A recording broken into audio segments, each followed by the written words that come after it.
Yeah, so good morning all and welcome back for the next lecture of the hydrology and water resources engineering. In the previous class, we have seen the unit number 1. We have discussed a lot about the hydrological cycle, various aspects of that. Then after that, we had seen the various forms and types of precipitation, measurement of the rainfall, recording, non-recording rain gauges, infiltration indices, and the various numericals associated with that. Okay. Now, after knowing about the what is the rainfall, what is the precipitation, how to measure it, okay, what is the losses, that is infiltration, interception, evaporation, etc., etc. Now we are going to start for the next part. That is after fulfillment of the requirement of the soil, that is a soil deficiency, soil moisture deficiency, we can say. The remaining amount of the water starts flowing over the surface. That is a rainfall. Okay, sorry, that is a runoff. Means a rainfall excess than the losses. It results in a runoff. So we are going to have a relationship between the rainfall runoff relationship, rainfall and runoff. Then hydrograph, unit hydrograph, synthetic hydrograph, etc., etc. So firstly, I would like to go. I'd like to have a quick review of the content of this unit, and then we will start for our regular discussion. Okay. So this is our second unit. This is the content of the unit, which includes the factors affecting the runoff. Means after knowing about the runoff, we have to see in details the various factors affecting on it. Then catchment yield calculations and rainfall runoff relationships. So a number of equations have been derived by so many researchers. We have to see them and we have to find out the runoff from a particular catchment area resulting from a particular type of or particular intensity of a rainfall. And after that, a hydrograph is there. So in the previous class or in the previous unit, we can say we had seen the hydrograph, which is the relationship between the rainfall intensity and the time. Whereas now here we are going to see have a hydrograph which indicates the flow in a stream or a river. That is a discharge with respect to the time. Okay, so discharge per minute time or discharge with respect to the time is nothing but the hydrograph, not a per unit discharge in a stream or a river along the y-axis with respect to the time along the x-axis represents the hydrogram. Okay, then base flow, we are going to see that what is the base flow, how to separate the base flow. There is a base flow separation methods. 3 methods are there: straight line, etc., etc. Then unit hydrograph, it's a theory, assumptions, limitations of unit hydrograph, derivation and use of unit hydrograph, and S curve hydrograph, and its application for the finding the ordinates of the unit hydrograph. So this is the content, I think so. In your diploma course might be had a somewhat idea about hydrograph, runoff, etc., etc. If you do have, and then please do tell me so that I will be able to start. I will be able to decide from where I have to start. त्याच्यातलं काही part झाला होता का तुम्हाला रे? Rainfall runoff relationship वगैरे, Q is equals to C I A, rational formulae वगैरे, नंतर unit hydrograph, S curve hydrograph, यासारखं काय पार्ट तुम्हाला झालेला होता का? Is you had studied that part?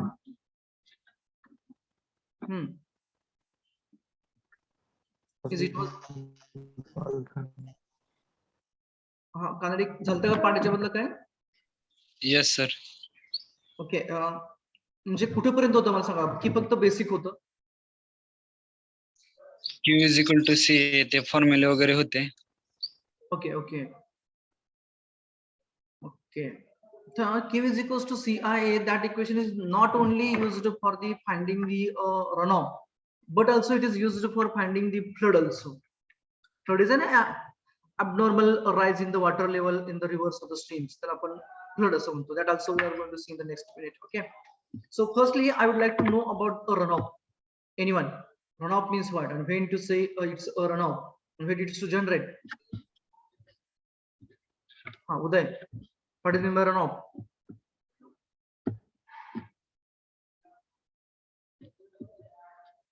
Runoff means what? And when it is to generate or when it is to start.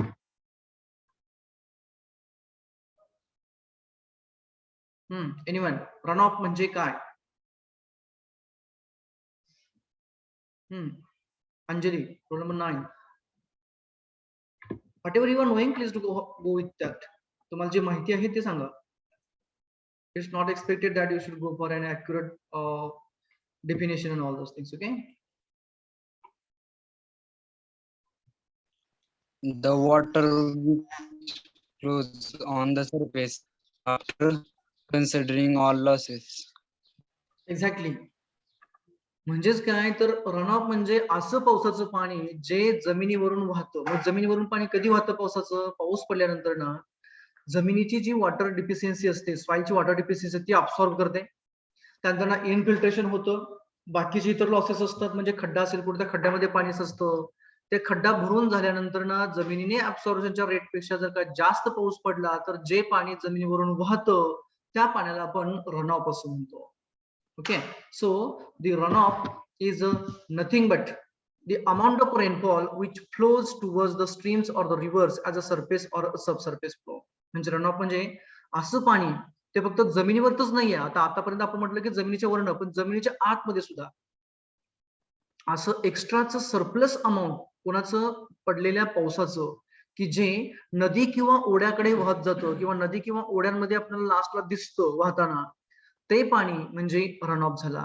तुम्ही म्हणाल की जमिनीच्या खालूनचं कसं काय? आता बऱ्याच वेळा आपण बघतो की पाऊस पडल्यानंतर जमिनीमध्ये पाणी काही मुरतं, खाली हार्ड रॉक असतो, तिथून खाली पाणी मुरत नाहीये आणि साईडला कुठेतरी उताराला एखादी हे असते, काय म्हणतात त्याला, ट्रेंच असते, चारी खोदलेली असते. मग ते जे काही पाणी त्या जमिनीमध्ये मुरतं ते पाणी एका, समजा तुमचं हार्ड रॉक आहे, एवढी डेप्थ आहे सॉइलची, पाणी पावसाचं पडलं इथपर्यंत खाली गेलं, खाली हार्ड रॉक आहे आणि या साईडला तो स्लोप आहे आणि तो चारी खोदलेली अशी ट्रेंच अशी या बाजूला, ओढा म्हणतो आपण आपल्या भाषेमध्ये. हे पाणी जे मुरलेलं ते होतं, हे पाणी इथपर्यंत गेलं, हार्ड रॉकला गेलं आणि तिथून नंतर बरोबर लॅटरल डिस्प्लेसमेंट मुवमेंट होती त्याची आणि बरोबर ते त्या स्लोपच्या अलॉंग द स्लोप म्हणजे बाय ग्रॅव्हिटी त्या चारीमध्ये किंवा आपल्याला ट्रेंचमध्ये बघायला मिळतं. This is nothing but the surface sub surface flow. जमिनीच्या वरूनही आणि जमिनीच्या आतून हे पाणी वाहून शेवटी जे नदी किंवा ओढ्यामध्ये आपल्याला बघायला मिळतं किंवा लास्टला ओशियन्स आणि सीज मध्ये बघायला मिळतं वाहताना, that is nothing but the run off. Okay. So as the rain continues, म्हणजे आता कशी कंडिशन किंवा हे प्रोसेस कशी सुरू होते किंवा how it is to continue. So as the rain continues, जसं पाऊस आपला सुरू राहत जातो, द सॉइल बिकम सॅच्युरेटेड. तर मी सरफेस रनऑफचं पहिलं बघतोय.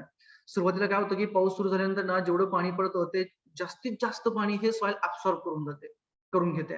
But after certain time they find that deficiency of the water in the soil gets fulfilled. म्हणजे ज्या मोमेंटला जमिनीची जी पाण्याची क्षमता होती, कमतरता होती, ती फुलफिल होते, त्यावेळेस नंतर ना पडणारा पाऊस जो आहे तो आतमध्ये मुरत नाहीये. म्हणजे त्यावेळेची कंडिशन काय झाली, तर ते सॅच्युरेशन कंडिशन झाली, सॉइल सॅच्युरेट झाली. आपण बऱ्याच वेळा काय करतो की गुलाबजामुन बनवल्यानंतर ना पाक जर का कमी पडतं वरून आणखी ऍड करतो, म्हणजे काय होतं की आणखी त्या गुलाबजामुनचे जे आपण गोल केलेले असतात त्याची आणखी कॅपॅसिटी असते कशाची, पाक शोषून घेण्याची. परंतु एक कंडिशन अशी येते की त्याच्या बियॉन्ड ते गुलाबजामुन जे असतात ते आणखी लिक्विड, म्हणजे तो पाक ऍब्सॉर्ब करत नाहीये, ते पुन्हा काय वरती आपण साचलेलं दिसतं आपल्याला त्या बरणीमध्ये. That is a saturation condition. Similarly for the soil also, म्हणजे ठराविक लिमिट पेक्षा जर का पाऊस जास्त पडायला लागला, म्हणजे तिची ऍब्सॉर्प्शन कॅपॅसिटी संपल्यानंतर जे काही अमाऊंट शिल्लक राहणार आहे पाण्याची जास्त किंवा पडलेल्या पावसाची, ती काय होते, बरोबर सॉइल सरफेस वरून व्हायला सुरुवात होते. ओके. आणि सॅच्युरेशन कंडिशन मध्ये असताना किंवा त्याच्या अगोदरही काय होतं की पाणी जमिनीमध्ये असं खाली खाली जातं, त्याला आपण इन्फिल्ट्रेशन असं म्हटलं होतं. So as the rain continues soil becomes saturated, पूर्ण सॅच्युरेट झाली and infiltration capacity is reduced. म्हणजे काय झालं, सॅच्युरेशन कॅपॅसिटी संपली, सॅच्युरेशन कॅपॅसिटी झाली की पुन्हा नंतर ना पाणी आतमध्ये मुरणार नाहीये. तो जो इन्फिल्ट्रेशनचा जो रेट आहे तो रेट काय होतो नंतर ना, तर हळूहळू तो कमी होतो. Okay. reduced and shallow depressions begins to fill with the water. म्हणजे काय, ते छोटे छोटे जे खड्डे असतात, शालो डिप्रेशन म्हणजे छोटे खड्डे आहेत. बरेच आपण बघतो की जमिनीवरती खड्डे असतात, रस्त्यावरती खड्डे असतात. मग ज्या वेळेस तुमच्या अब्सॉर्प्शन कॅपॅसिटी कमी होते, सॉइलची सॅच्युरेट होते पार्टिकल्स, इन्फिल्ट्रेशन कॅपॅसिटी कमी होते, काय होतं, पाणी सगळं त्या छोट्या छोट्या खड्ड्यांमध्ये आपल्याला साचलेलं दिसतं. Okay. begins to fill with the water and then overland flow starts as a runoff. नंतर काय होतं की पाणी जमिनीच्या वरून व्हायला सुरुवात होते, त्याला आपण runoff असं म्हणतो. That is an over surface or a surface runoff we can say. The runoff is that amount of rain. runoff म्हणजे कोण आहे, ती मॅग्निट्यूड आहे कोणाची, पावसाची, which flows or runs over the natural ground surface. जे जमिनीच्या वरून फ्लो होत आहे किंवा वाहत जात आहे. Okay, after meeting all the losses by evaporation, interception, infiltration, जी काही सगळी लॉसेस आहेत किंवा जी काही कॅपॅसिटी आहे किंवा सॉइलची होल्डिंग कॅपॅसिटी असेल, त्या डिप्रेशन मध्ये साठण्याची कॅपॅसिटी असेल किंवा त्या डिप्रेशनची स्टोरेज कॅपॅसिटी असेल किंवा प्लांटच्या लिव्हज वरती पडल्यानंतर त्यांची होल्ड करण्याची कॅपॅसिटी असेल पाणी, त्या सर्वच्या सर्व गरजा भरल्यानंतरचे जे काही राहिलेलं शिल्लक पाणी आहे ते जमिनीच्या वरती आपल्याला वाहताना दिसतं. That is nothing but a run of. Okay, so runoff means a flowing of a precipitation from a catchment area through a surface channel. जे काही जमिनीच्या वरती आपण तयार केलेले जे चॅनल्स आहेत, छोटे छोटे जे चॅनल्स असतील किंवा स्ट्रीम असेल, ओढा असेल आपला किंवा नदी असेल, त्याच्यामधनं जे वाहताना पाणी दिसणार आहे, that is nothing but our runoff. As simple as. Understood what is mean by runoff? Sorry. runoff लक्षात आले सर्वांच्या?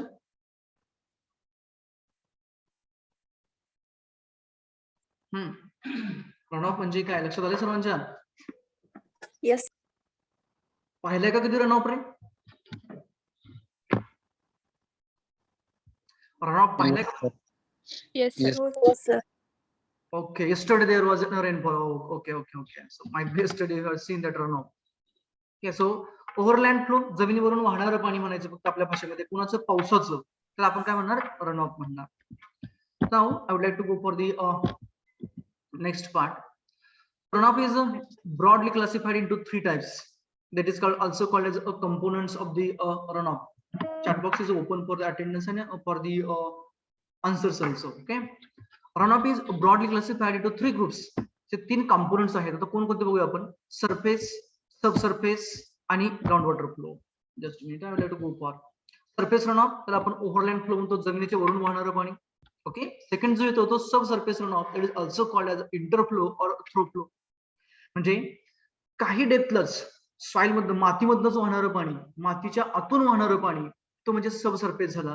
आणि जो थर्ड वाला जो आहे आपला त्याला बेस फ्लो म्हणजे कुठे म्हणतो आपण त्याला ग्राउंड वॉटर टेबल मधून वाहणारं जे पाणी झऱ्यामार्फत, झऱ्या through, that is nothing but the base flow. So those are 3 components of runoff: surface, subsurface and a base flow. I would like to show you with the sketches so that you will get idea. So you can see over here now. This sketch also I have taken from the book itself. This is a ground surface, एक cross sectional view घेतलेला आहे, sectional view घेतलेला आहे ग्राउंडचा. जिथं पाऊस पडतोय हा rainfall होतोय, precipitation in the form of rainfall आहे. Those are the trees, depressions, then a valley is there, a river or stream is there.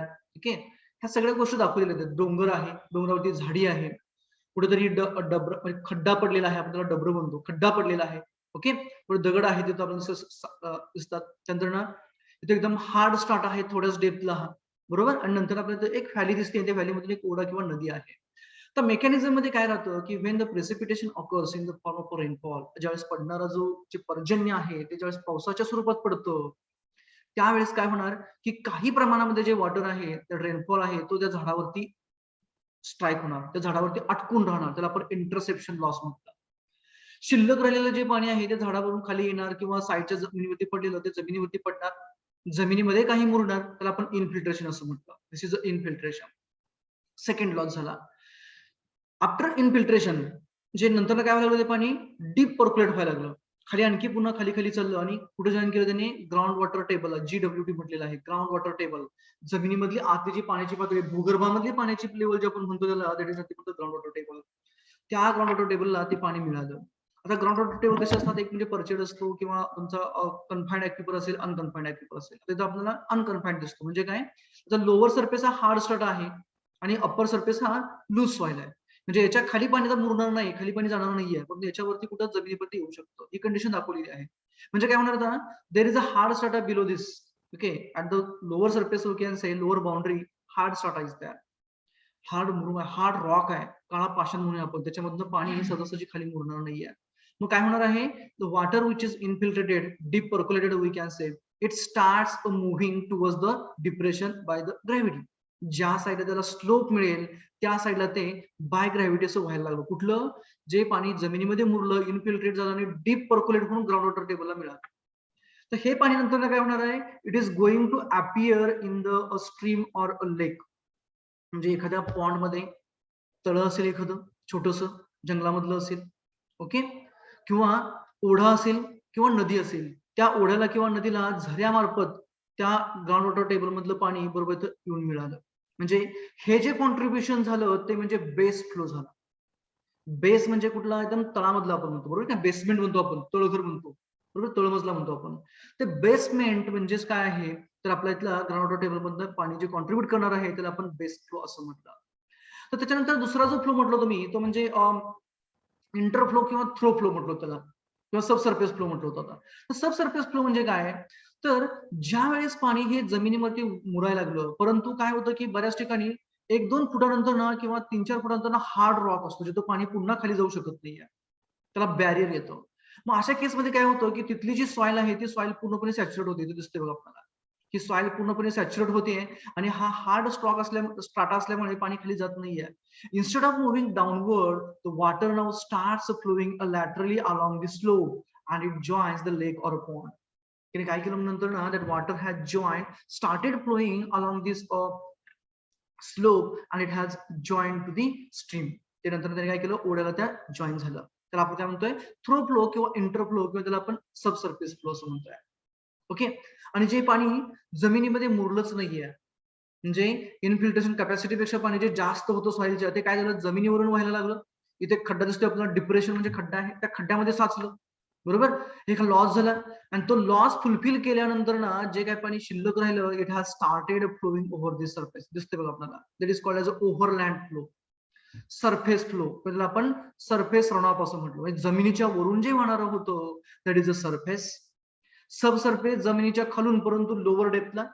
आणि बेस फ्लो जो होता तो बेस फ्लो म्हणजे कुठला, तर बेस फ्लो म्हणजे आपला ग्राउंड वॉटर मधला, जे एकदम बेस तळामधलं जे पाणी होतं ग्राउंड वॉटर टेबल मधलं, that is nothing but the base flow. तर बऱ्याच वेळा रन ऑफ म्हटलं की जनरली सरफेस रन ऑफ आणि सब सरफेस रन ऑफ ह्या दोघांचं एकत्रीकरण केलं जातं. म्हणजे सरफेस रन ऑफ मध्ये आपण काय घेतो, तर directly the overland flow and this through flow किंवा इंटरफ्लो आपण जो म्हणतो त्याला डायरेक्टली आपल्या सरफेस रन ऑफ मध्ये घेतला जातो, आणि सब सरफेस रन ऑफ मध्ये ग्राउंड वॉटर फ्लो घेतला जातो. I would like to take an example of another one sketch. हा, here this is a surface run off, okay, and this is a sub surface. Surface म्हणजे जमिनीच्या वरून वाहणारं पाणी दिसतं, हा डोंगर आहे, ओके. हे छोट्या छोट्या स्ट्रीम्स दिसतात, हा ओढा आहे, ही नदी आहे. त्या नदीमधनं पाणी वाहत वाहत कुठं आलं, तर पुढे इकडे येऊन जलाशयाला मिळालं, रिझर्वायरला मिळालं. जे पाणी जमिनीमध्ये डीप पर्क्युलेट झालं, इन्फिल्ट्रेट झालं, ते ग्राउंड वॉटर टेबलला जॉईन झालं आणि नंतर हा झरा असा वाहत वाहत पुढे कुठं आला, तर बरोबर आपल्या आपल्या लेकला किंवा पॉन्डला किंवा रिझर्वायरला त्याने जॉईन केलं. So this is about a sub surface flow, surface flow. Okay. Now we go for the definition part of them. So what is a surface runoff or overland flow? So the surface runoff or the overland flow is nothing but, or it occurs, we can say, when all losses are satisfied. Losses in the sense infiltration, interception, okay, etc etc. जे काही initial losses होते, ज्या initial requirement होत्या वॉटरच्या, त्या सगळ्या fulfil झाल्यानंतर जे पाणी जमिनीच्या वरती आपल्याला दिसतं, that is called as a surface runoff or the overland flow. Okay, means it occurs when all losses are satisfied and rainfall still continues and intensity of rainfall is greater than infiltration rate. 100%च ज्याच्या वेळेस आपण म्हणतो की runoff होतोय, surface runoff होतोय, त्यावेळेस compulsory infiltration capacity पेक्षा पावसाचं पर्जन्यमान जे आहे किंवा जो त्याची इंटेन्सिटी जी आहे ती इंटेन्सिटी कंपल्सरी जास्त असावी लागते, तेव्हाच काय होणार, आपल्याला सरफेस रनऑफ मिळणार आहे. Okay. Then the portion of rainfall which enters the streams immediately after the rainfall, that is the surface runoff. Then second one is the subsurface runoff or interflow or through flow. कोणाला म्हणायचं, the part of the rainfall, पावसाचा असा भाग which first enters into the soil, म्हणजे पहिला infiltrate झाला and moves laterally. आता ते व्हर्टिकली डाऊन नाही चाललेलं, फक्त त्याला लॅटरली मूव्ह व्हायला, ओके, असं आडवं चाललं, and moves laterally without joining the water table. Water टेबलला जॉईन न करता ते पाणी डायरेक्टली लॅटरली मूव्ह झालं आणि it has joined streams or reverse or oceans. Directly त्याने कुठे केलं, तर त्याने साईडच्या वॉटर टेबलला किंवा नदीला किंवा ओढ्याला जॉईन केला. That is nothing but the sub surface runoff or interflow or through flow. Whereas the base flow is a nothing but the delayed flow. तर बेस फ्लो म्हणजे जमिनीच्या आतमध्ये पाणी गेलेलं आहे, खूप खोलपर्यंत गेले, वॉटर टेबलला जॉईन केलं आणि नंतर ना पुन्हा ते कुठे येत आहे, नंतर ना पुन्हा एकदा ओढ्यामध्ये किंवा नदीमध्ये किंवा लास्टला आपल्या स्ट्रीम असं रिझर्वायर मध्ये किंवा लेक मध्ये, पॉन्ड मध्ये येणार आहे किंवा ओसेन मध्ये किंवा सी मध्ये येणार आहे. पण ते काय झालं, लेट आलं. म्हणजे पाऊस आज पडलं आणि ते नंतर जमिनीमध्ये मुरत खाली गेलं, त्याला एक महिनाभर वेळ लागतो. 1 month 2 month will consider, and after 1 or 2 month it is to appear or it is to enters into that stream or a river. That is the base flow. That is a delayed flow. Late झालेला, delayed आहे. It is a delayed flow, and that part of the rainfall which after falling on the ground infiltrates through a soil, meets the groundwater table, and then starts moving towards the stream or a river. That is nothing but the base flow. So my question is that during a rainfall, during a rainfall season, we can say, or a monsoon season, whatever the runoff is to observe in the rivers and the stream is of a which category out of these 3 category. पावसाळ्यामध्ये जे आपल्याला नदीमध्ये किंवा ओढ्यामध्ये जो runoff दिसतो, पाणी वाहताना जे दिसतो, तो सरफेस आहे, सब सरफेस आहे की बेस फ्लो आहे?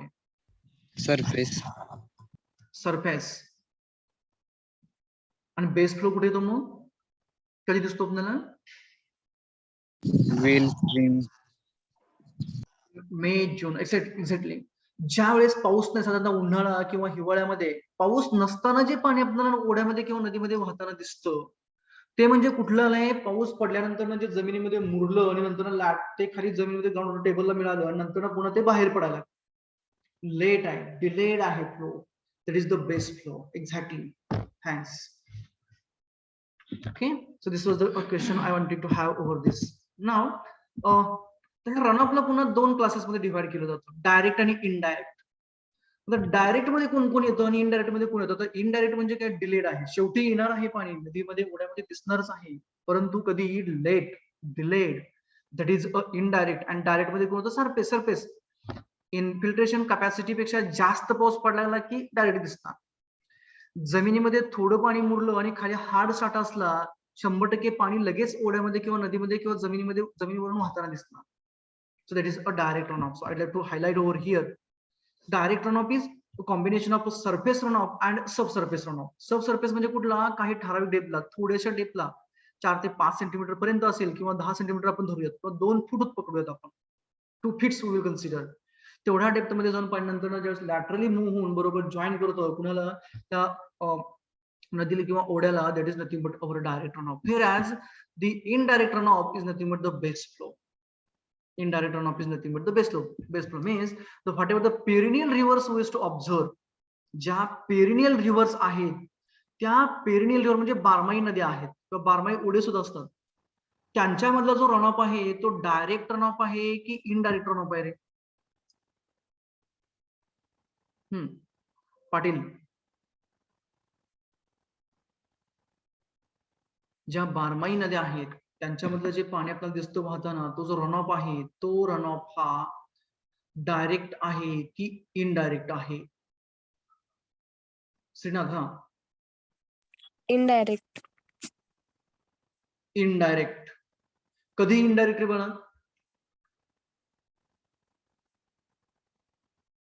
अगदी बरोबर आहे, indirect. But when, from which point, or from which what we can say, season to which season? की दोन्ही आहे? सर दोन्ही असणार, डायरेक्ट आणि इनडायरेक्ट. म्हणजे जेव्हा पाऊस असणार तेव्हा डायरेक्ट असणार आणि जेव्हा पावसाळा नसणार त्यावेळेस इनडायरेक्ट असणार. अगदी बरोबर. पाऊस असताना काय होणार, जे एक्स्ट्राचं पडलेलं जे पाणी आहे, जो एक्स्ट्रा पडलेला रेनफॉल जो आहे, तो डायरेक्टली त्या ओढ्यामधून किंवा नदीमधून वाहणार, बारमाही नदीमधून आपण म्हणतो त्याला. आणि उन्हाळ्यामध्ये ज्यावेळेस पाऊस नाहीये, हिवाळ्यामध्ये ज्यावेळेस पाऊस नाही, त्यावेळेस काय होणार, जे जमिनीमध्ये मुरलेलं पाणी डीप पर्क्युलेट झालेलं आहे, इन्फिल्ट्रेट झाले, ग्राउंड वॉटर मिळालं, ते नंतर ना अपीयर होणार. It means that for a perennial rivers both direct and indirect runoff is a, or there is a direct and indirect runoff. Both are contributing for maintaining its a perennial one. एखादे example सांगा बरोबर असं perennial रिव्हरचं, if you are knowing them.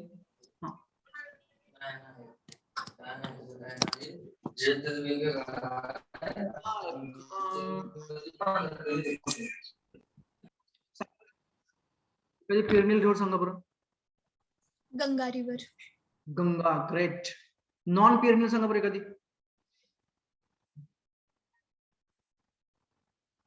Non perennial. so many non-perennial rivers are existing. In monsoon season also they doesn't have the water. Such rivers are, once again Krishna river, Tapti river. Tapti. Krishna river, Godavari. Krishna is a perennial, no? Krishna is a perennial. कृष्णेला बारमाही पाणी असतं. No sir. Non perennial river. हा. कृष्णेला बारमाही पाणी नाही ना, then it's non perennial. आणखी Bhima. Krishna Bhima. Bhima is an tributary of the Krishna. Bhima ही कृष्णाची उपनदी आहे. सुरुवातीला आपण reservoir Narmada.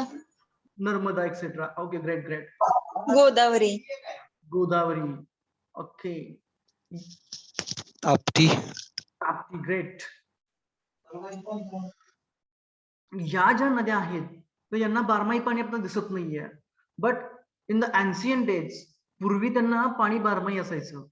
But nowadays we have constructed so many reservoirs, so many barriers across them. If you consider a Chandrabhaga, that is a Bhima, the government of Maharashtra has constructed about minor, medium and major projects around 67, 68 number of total projects are there. I think so, more than that. And one of the largest one is the Bhima, sorry, Ujni on the Bhima river. We are trapping a huge quantity of the water in that. So that's why ultimately it has been become nowadays we are observing it's a non-perennial river. तिला आपल्याला बारमाही पाणी दिसत नाही. It means that we can consider that now for non-perennial rivers, the runoff which we are observing, that is only a direct runoff. बरोबर का बघा. म्हणजे ह्या ज्या नॉन पेरनियल ज्या नद्या आहेत, बारमाही न वाहणाऱ्या, त्यांच्यामध्ये जे पाणी आपल्याला दिसतं ते म्हणजे फक्त आणि फक्त पाऊस सुरू असतानाच. म्हणजे सरफेस जास्त पाऊस झाला की बरोबर सरफेस वरून वाहणार आणि थोड्याशा डेप्थ जाऊन नंतर ते जॉईन करणार. ओके, आलं लक्षात सर्वांच्या? आता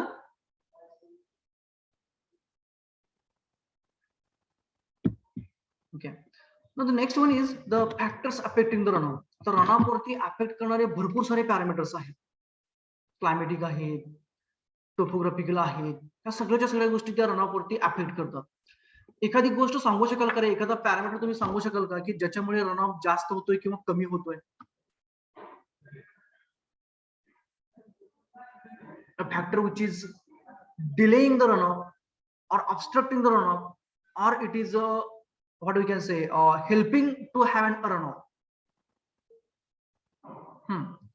Slope मुळे. Slope, exactly. जर का slope topography.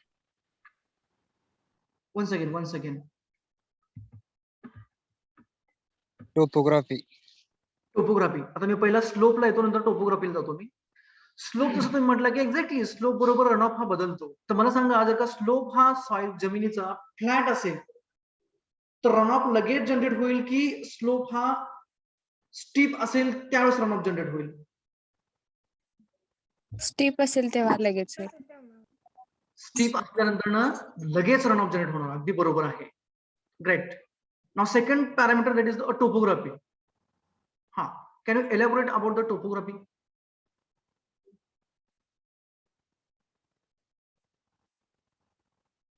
Means I want to know about what you want to say in terms of the topography.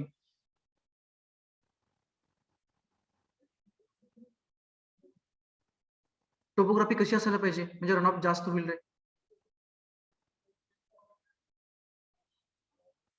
Any topographical features, एखादा टोपोग्राफिकल फीचर सांगा म्हणजे तुमच्या लक्षात येईल. सरफेस इज रफ और स्मूथ.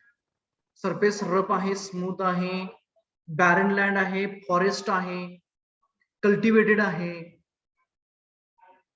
ओके, त्यानंतर आपण जर का बॅरन लँड असेल, बॅरन म्हणजे पडीक म्हणतो आपण, आणि जर का तीच कल्टिवेटेड असेल किंवा तिथं जर का फॉरेस्ट असेल तर त्या केसमध्ये कोणत्या केसमध्ये रनऑफ लगेच जनरेट होईल रे? Consider the barren and the forest.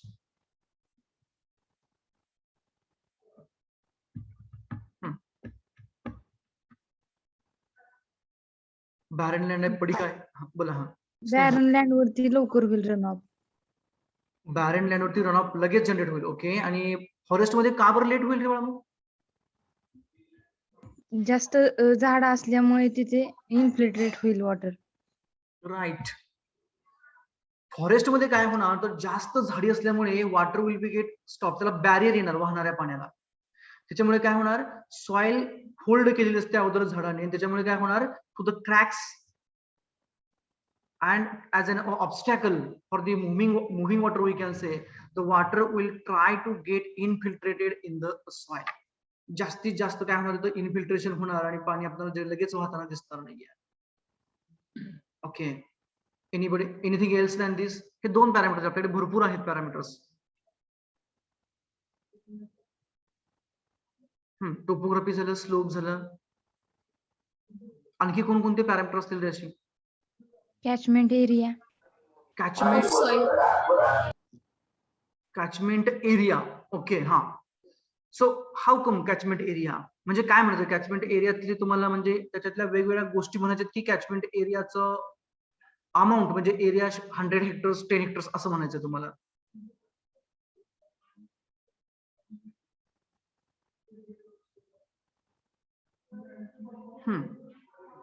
बोलो चला. हा, what you want to say under the catchment area?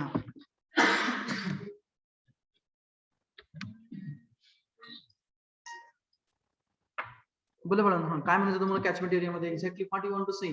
Just a minute. Just a minute. So we are discussing about the factors affecting the runoff. Okay, तर मी 2-3 factor सांगितले. Now we will go for the in details about the factors affecting the runoff and all those things. Okay, so now for the attendance. Okay, attendance you are asking about. The chat box is open here, you can go for. Okay, so I would like to summarize the things now. First, factors, the group of the factors, we can say the factors are grouped into the various parts, various group आपण केलेले त्यांचे वेगवेगळ्या पॅरामीटरचे. So first group we can say that is a climate factors. So climate factors includes the type of a precipitation, intensity of a rainfall, duration of a rainfall, aerial distribution of a rainfall, then direction of a storm movement. Okay, then antecedent precipitation conditions. Okay, before antecedent precipitation conditions means before occurring a rainfall, which type of the conditions of the soil is to have. And the other climatic factors includes the temperature, wind, velocity, etc. We are going to discuss in detail about all those things, but initially at the first phase I want to go for the enlisting them here. So this is about the climate factors. Second one is physiographic factors, which includes the land use practices, type of the soil, area of the basin, shape of the basin, then elevation and slope, type of drainage network.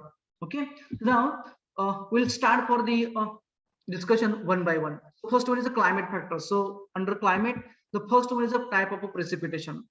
If you consider the type of a precipitation, that is either rainfall or a snowfall or a fog or a mist, then you to tell me in which type of the precipitation we will get a runoff immediately or a response of that precipitation immediate to the runoff. पडणारा जे होणारं जे पर्जन्य आहे ते कोणत्या पद्धतीचं असल्यानंतर ना लगेच रन ऑफ जनरेट होईल. मी टाईप सांगतो तुम्हाला कोणते कोणते. एक म्हणजे स्नोफॉल, गारा पडणे, बर्फ पडणे आपण म्हणतो. दुसरा म्हणजे रेनफॉल, पाऊस पडणे, वॉटर ड्रॉपलेट्स पडणे, फॉग, मिस्ट, एक्सेट्रा एक्सेट्रा. कोणत्या पद्धतीचं पर्जन्यमान असताना लगेच रन ऑफ जनरेट होईल? रेनफॉल. राईट, रेनफॉलने लगेच जनरेट होईल. कारण का immediate response will be there for runoff. But if there is a snowfall, जर का स्नो पडला, बर्फ पडला, तर काय होणार आहे, it will take time to get melt. तो काय व्हायला लागेल, वितळावा लागेल, आणि तो वितळल्यानंतर ना पुन्हा काय होईल, त्याचं कन्व्हर्जन हे रन ऑफ मध्ये होईल. Okay, so it means that rain use to have a quick run off. पाऊस पडला तर लगेच रन ऑफ होणार आहे. Whereas snowfall late or delayed runoff. Why is it so? Because the snow requires to have a conversion from the solid state to the liquid state. Then intensity of rainfall. If intensity is more and intensity is less, where we will have the quick runoff? More intensity. More intensity. जास्त intense जर का पाऊस पडला तर काय होणार आहे, त्याची कॅपॅसिटी म्हणजे इंटेन्सिटी ही इनफिल्ट्रेशन कॅपॅसिटी पेक्षा जास्त असणार, आणि जेवढी कॅपॅसिटी जास्त असणार, इंटेन्सिटी जास्त असणार कशापेक्षा, इनफिल्ट्रेशन कॅपॅसिटी पेक्षा, तेवढा लगेच किंवा तेवढा जास्त आपल्याला काय होणार, रन ऑफ पाहायला मिळणार. परंतु जर का रेनफॉलची इंटेन्सिटी जर का इनफिल्ट्रेशन कॅपॅसिटी पेक्षा कमी असेल, त्या केसमध्ये each and every drop of rainfall will be get infiltrated in the soil and nothing will appear over the surface. Okay, it means the intensity is greater than infiltration. Intensity is greater than infiltration, it results in a runoff, quick runoff we can say. So more the intensity, more the runoff, and vice versa. Vice versa means less intensity, less runoff we can say. But it's not exactly the same due to the storage effect of the catchment. म्हणजे काय की आपण म्हटलं की intensity वाढली की runoff वाढला म्हणतो आपण, परंतु हे प्रत्येक वेळेस हे ऍप्लिकेबल होत नाही. का?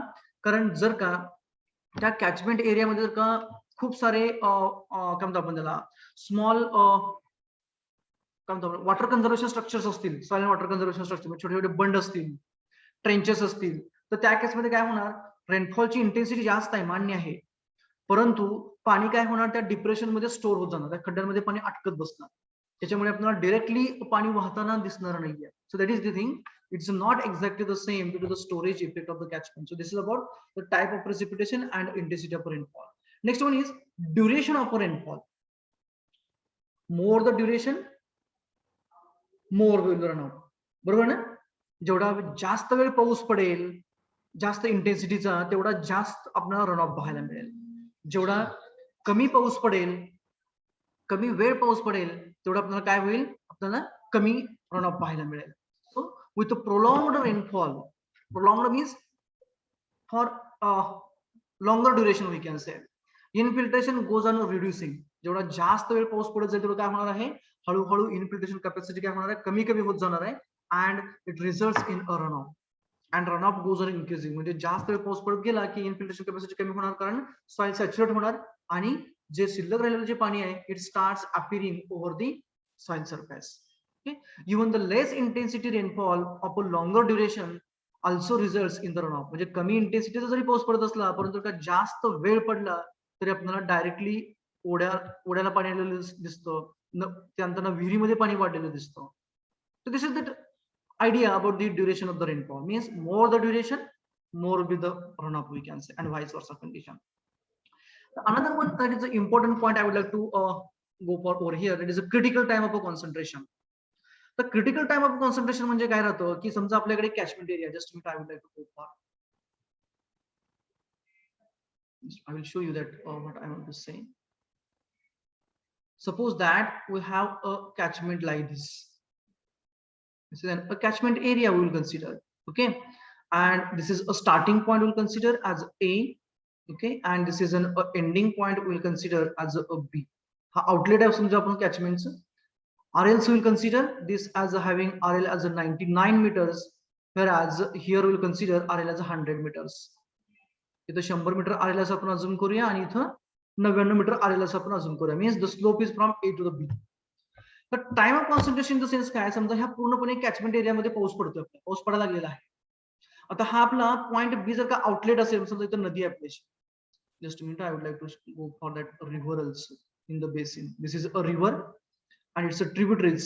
तिच्या उपनद्या म्हणून आपण तिला, किंवा तिचे मिळणारे वेगवेगळे ओढे म्हणून आपण तिला येणारे.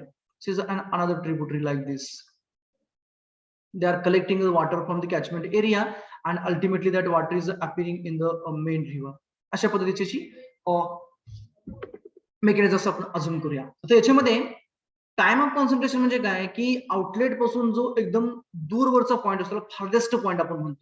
आउटलेट पासून जो फार्देस्ट पॉइंट आहे, त्या फार्देस्ट पॉइंटला म्हणजे लांब पॉइंटला जे पडलेला पाण्याचा ड्रॉप आहे, रेनफॉलचा ड्रॉप आहे, समजा इथं पाण्याचा थेंब पडला, या पाण्याच्या थेंबाला या नदीमार्फत किंवा ह्या ओढ्यामार्फत आउटलेटला येण्यासाठी जो लागणारा वेळ आहे, that is called as a time of concentration, TC we can say.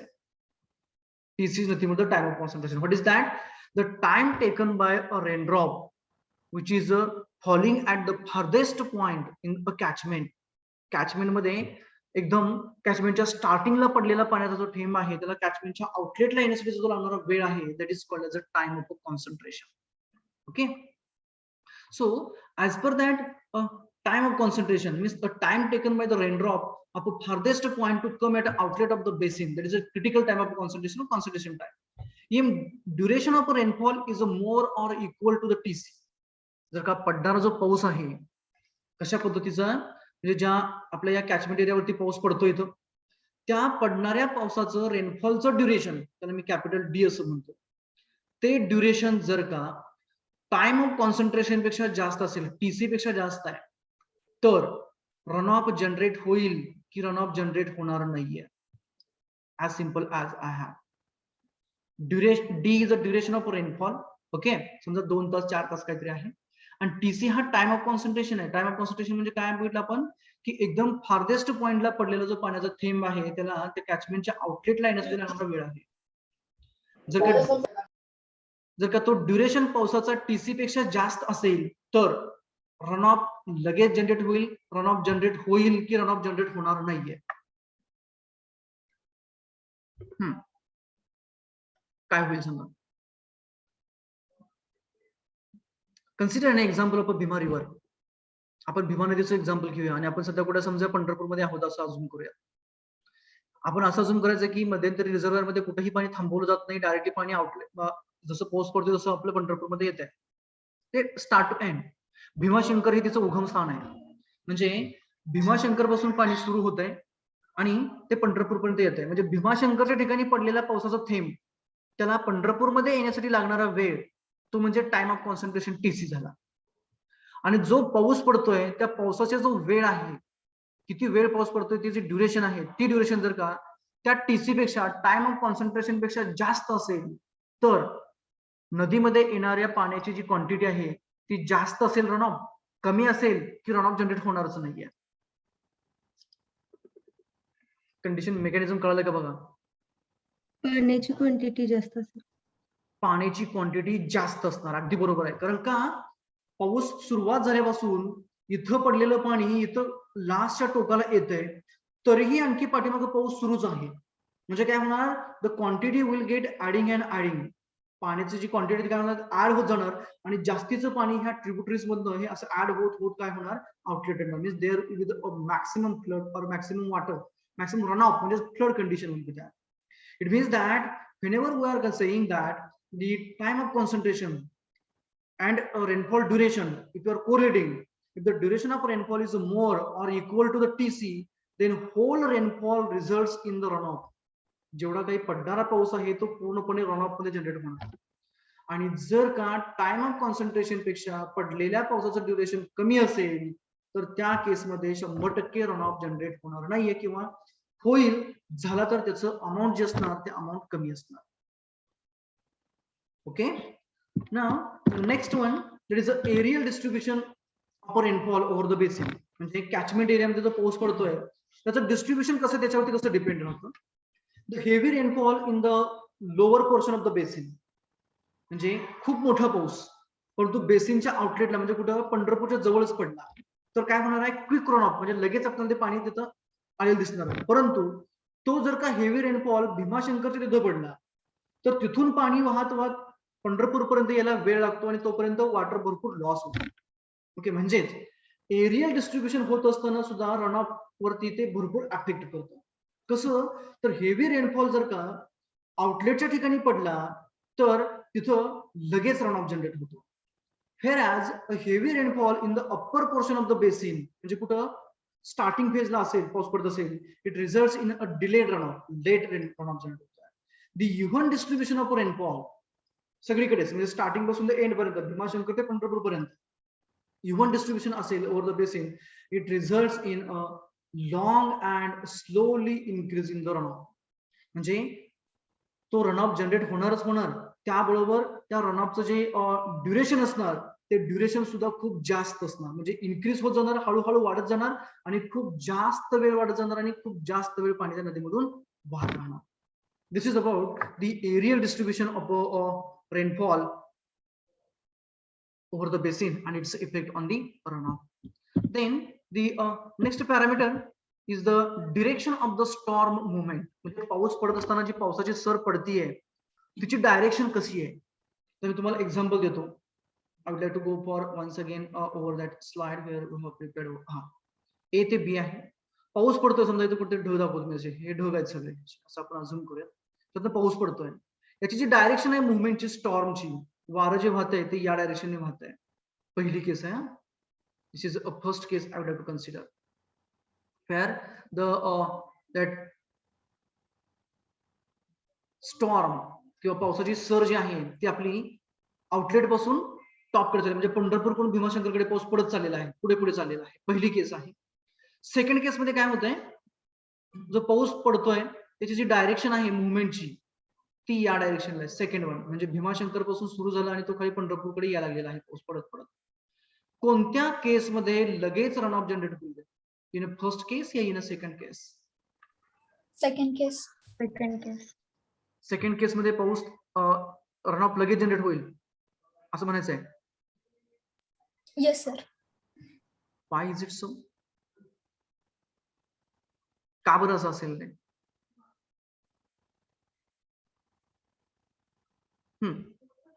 Why is it so? There will be some reason, no? बरोबर ना? अरे बरोबर की मला? हो sir. Okay, so the storm moving in the same direction of the flowing stream, म्हणजे कुठून भीमाशंकर पासून पाणी वाहायला लागलं, कुठे पण यायला लागलं ते खाली पंढरपूरकडे यायला लागलं. ही पाण्याची वाहण्याची दिशा आहे. आणि पाऊस सुद्धा कसा भाग पडतोय आता, भीमाशंकर पासून ते पाऊस पंढरपूरकडे यायला लागलेला आहे. The storm moving in the same direction of the flowing stream and its tributaries results in the quick contribution to the runoff. का? कारण पाणी पाऊस वरच्या बाजूने खाली खाली येतोय, आउटलेटला पाणी येणारच आहे. पाऊस पडत येत असताना जर का खालच्या बाजूने पाणी, म्हणजे ज्या डायरेक्शनला पाणी वाहतंय त्या डायरेक्शन जर का पाऊस पडत येत असेल तर obviously maximum amount of the rainfall is going to contribute to have a run off. म्हणजे if it is moving in the direction of the flow then it results in a quick run off or the maximum run off and vice versa condition. Then antecedent precipitation condition म्हणजे काय, की पाऊस पडण्या अगोदरची जी सॉइलची condition आहे ती, मग ती कशी असते, सॉइल मध्ये मॉइश्चरची अतिशय डिफिशियन्सी आहे, ड्राय आहे पूर्णपणे किंवा वेट आहे. So how it is going to affect now. So the moisture conditions of the soil prior to the rainfall affects greatly on the run off. For example, a heavy rainfall in a summer, अतिशय मोठा पाऊस कधी उन्हाळ्यामधला, results in a so small run off or even no run off. उन्हाळ्यामध्ये खूप मोठा जरी पाऊस पडला तर त्या केसमध्ये रन ऑफ हा जनरेट होत नाहीये किंवा झाला तर खूप कमी होतो. ते जर का आपण सॉइल मध्ये मॉइश्चर आहे, म्हणजे पावसाळ्याची मधली कंडिशन म्हणून बघूयात आपण, किंवा हिवाळ्यामधली कंडिशन बघूया, तोच पाऊस जर का हिवाळ्यामध्ये किंवा पावसाळ्यामध्ये पडला तर आपल्याला खूप मोठा रन ऑफ पाहायला मिळतो. म्हणजेच काय, की इनिशियल मॉइश्चर कंटेंट जर का सॉइल मध्ये असेल, if there exist a initial moisture in the soil, then there is a no chance for the water to get infiltrated or to get absorb by the soil particles. नंतर ना ते पाण्याचे particles त्या सॉइलला किंवा सॉइलच्या पार्टिकल्सला absorb करायला चान्सच नाहीये, already existing आहे. त्याच्यामुळे क्विक रन ऑफ जनरेट होतो. So the heavy rainfall occurring in the summer results in a less run of.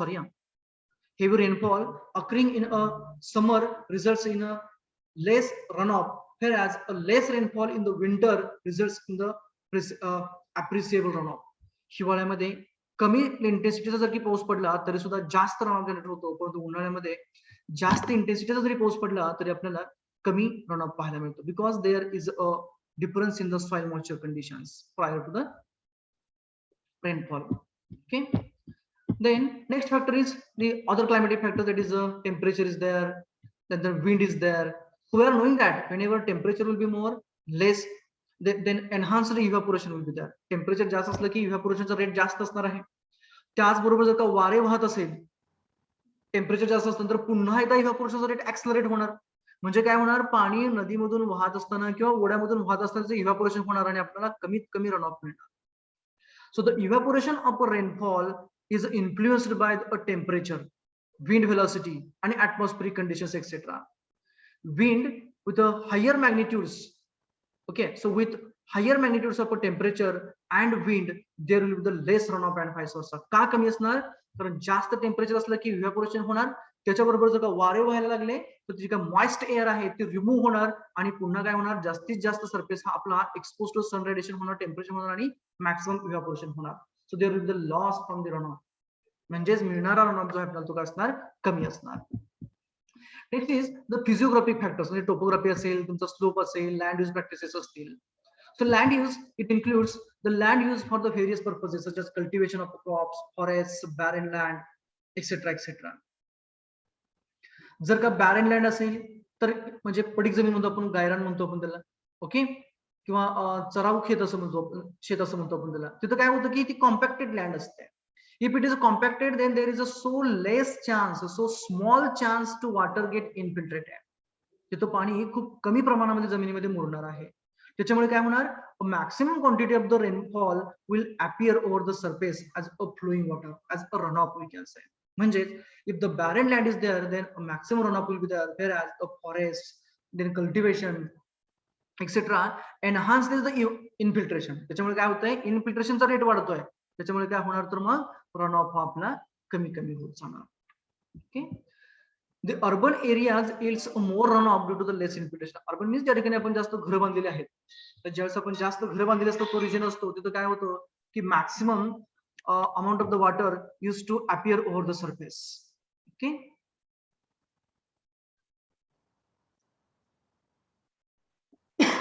Okay.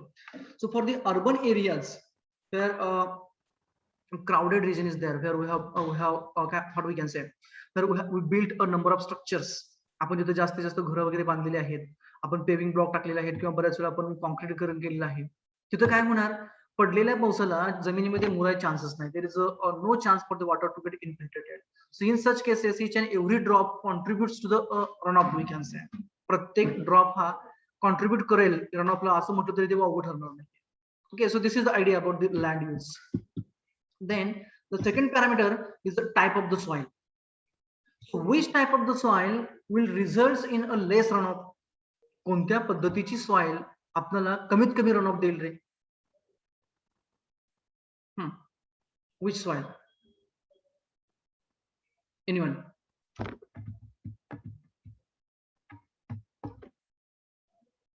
What about the black cotton and clay soil comparing to the sandy or murum?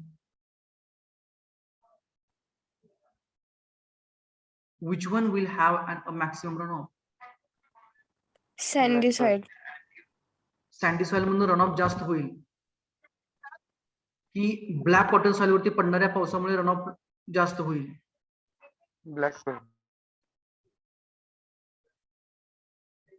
Which type of the soil?